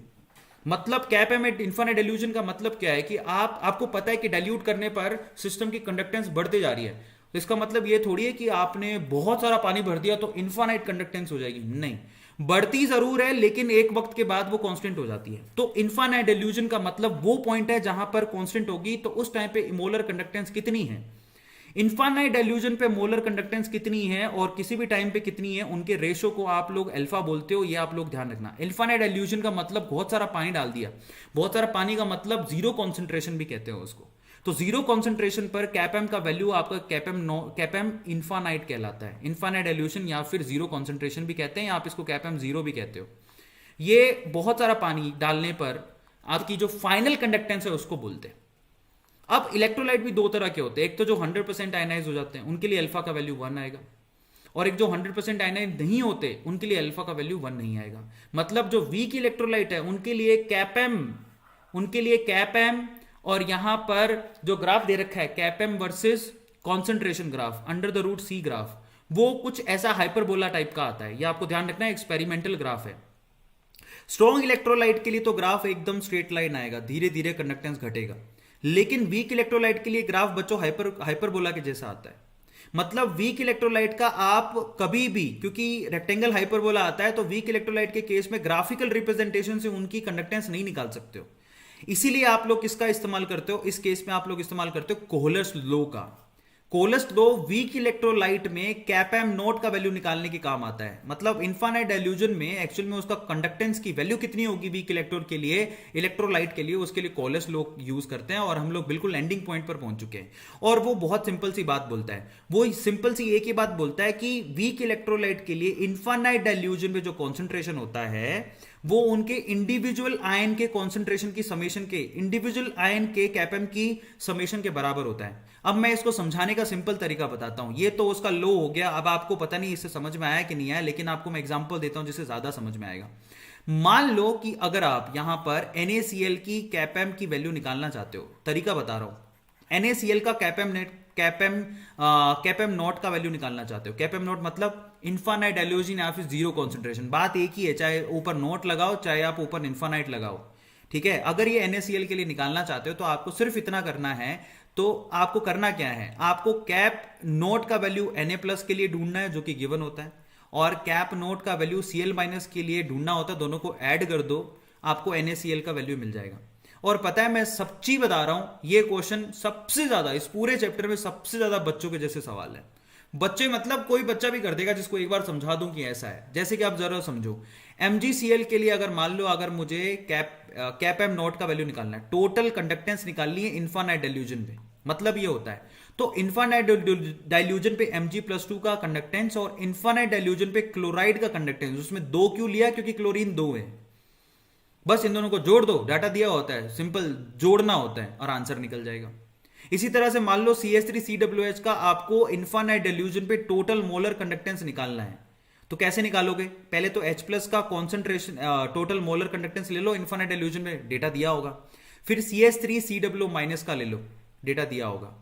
Simple, मतलब बच्चों के जैसे सवाल है ये, और बहुत आसानी से हो जाते हैं। इसी को हम लोग कोलस लॉ बोलते हैं। कोलस लॉ वीक इलेक्ट्रोलाइट के लिए इन्फानाइट डाइल्यूजन पे मोलर कंडक्टिविटी निकालने के काम आता है। और वो सिंपल सी बात बोलता है कि वहां पर आयन की इन्फानाइट डाइल्यूजन की कंडक्टिविटी को जोड़ दो तो आपको पूरे मॉलिक्यूल की इन्फानाइट डाइल्यूजन की कंडक्टिविटी मिल जाएगी। इसको कोलस लॉ कहते हैं। सो फाइनली गाइस, हमने यहां पर पूरा चैप्टर खत्म कर लिया। इलेक्ट्रोकेमिस्ट्री भी आई होप आपको समझ में आ गया होगा। Thank you so much guys, we are working very hard, ठीक है, just for the sake of कि आपका पेपर बहुत अच्छा हो जाए। हम लोग, आप देख लो, संडे था, संडे को अमूमन मैं छुट्टी रखता हूं, बहुत बच्चों को पता है, मुश्किल से एक वीडियो डालता हूं। आज मैंने सुबह भी आपको मैंने 1.5-2 घंटे पढ़ाया, शाम को भी मैंने आपको 1.5-2 घंटे पढ़ाया, और सुबह और शाम 1.5-2 घंटे पढ़ा के मैंने आपको 2 चैप्टर आज पूरे कराए। सुबह तो सबको पता है मेटलर्जी खत्म कराया, जो कि अगर आप कर लोगे ना तो मेटलर्जी के सवाल गलत नहीं होंगे। शाम को मैंने इलेक्ट्रोलाइट करवा दिया, लेकिन इलेक्ट्रोलाइट में आपको कहता हूं कि आप एक बार प्रॉब्लम सोल्व कर लेना बैठ के, थ्योरी तो मैंने करवा दी। अब बचते हैं आपके, देखो मैं कोशिश कर रहा हूं कि कोऑर्डिनेशन कंपाउंड, लेकिन उसकी थ्योरी जो है ना वो लिटरली बहुत बड़ी है, तो मैं पूरी कोशिश कर रहा हूं कि कोऑर्डिनेशन कंपाउंड जो बच रहा मैं कल खत्म करा दूं, ठीक है। सो मेरी कोशिश यही है। और डीएफ छोटा है, मुझे लगता है डीएफ तो मैं आसानी से करा दूंगा। तो वो सब डिपेंड करता है कि थ्योरी अपने पास अवेलेबल है कि नहीं है। अगर थ्योरी मैं सिमुलेट कर पाया तो ये भी मैं करा दूंगा। अभी कल का दिन और बचा हुआ है, तो मैं आपके साथ ही हूं, आप चिंता मत करो। बस ये वीडियोस याद रखना, पेपर उस बच्चे का अच्छा होगा जो नॉलेज को शेयर करेगा। उन बच्चों को जिनकी तैयारी नहीं है, एक ही दिन बचा है और वो आंसू निकाल रहे हैं, उनके आंसुओं को परखो और बोलो कि नहीं तू चिंता मत कर, ये ले लेक्चर और आराम से पढ़ाई कर ले। अगर उसने कल भी सुबह से शाम तक ये 1.5 1 घंटे के लेक्चर पूरी स्पीड से देख लिए, तो मैं आपको गारंटी देता हूं वो अच्छे मार्क्स से पास हो जाएगा और आपको दुआएं देगा। और आपके अगर आपके वहां 50 नंबर आ रहे हैं तो आपके 60 आएंगे। दुआएं बहुत काम आती हैं, तो आप इन वीडियोस को शेयर करो उन बच्चों को जिनकी तैयारी नहीं है। और ये आपकी रिस्पॉन्सिबिलिटी भी है और आपको करना भी चाहिए बच्चों। और जितने भी बच्चे हैं, अगर आपको हमारी मेहनत अच्छी लग रही हो तो लाइक जरूर करके जाओ। एक थम्स अप आपका हमारे बहुत हिम्मत देता है। I am requesting to all of you कि यहां पर लाइक आप जरूर करके जाओ, ठीक है। 516 बच्चे लाइक अभी तक इस सेशन को कर चुके हैं। I am requesting to all of you कि प्लीज आप इसको लाइक जरूर करो। लाइक करने से हमें हिम्मत आती है कि हाँ यार, हमारे इतने बच्चे हमें देख रहे हैं और लाइक कर रहे हैं। बिलीव इट और नॉट, अपने चैनल पर कम से कम 20,000 बच्चे बोर्ड की तैयारी कर रहे हैं हाल फिलहाल पिछले 7 दिनों के अंदर, 20,000 स्टूडेंट्स। और उनमें से 40% ऐसे बच्चे हैं जिन्होंने सब्सक्राइब ही नहीं किया है। तो मैं आपसे रिक्वेस्ट कर रहा हूं, 900 वीडियोस बना चुका हूं इस चैनल पे, मेहनत कर रहा हूं जेई और नीट के लिए। कम से कम आप एक सब्सक्राइब का बटन तो दबा दो बच्चों, रिक्वेस्ट कर रहा हूं। और इतना सा काम करना है और हमें कुछ नहीं चाहिए, आपको भी पता है। सब्सक्राइब करो चैनल को, लाइक करो, शेयर करो, उन बच्चों तक लेके जाओ जिनको जरूरत है। तो प्लीज ये छोटा सा काम आपको करना है। बाकी मेरी तरफ से मैं आपके लिए दुआ मांग रहा हूं कि आप सबके पेपर बहुत बढ़िया हो, इतने बढ़िया हो कि आपका जो फिजिक्स का फ्लोट हुआ था ना, आप खुशी से झूम उठो केमिस्ट्री में और बाहर आओ कि आहा मजा आ गया, क्या पेपर दिए लाए, ऐसा आपके दिमाग में आ जाना चाहिए, ठीक है। So thank you so much guys, love you all, please share the videos, ठीक है। एंड बेस्ट लक, प्रिपेयर करो, एक ही दिन बचा है। बाय, ठीक है, चलो बाय।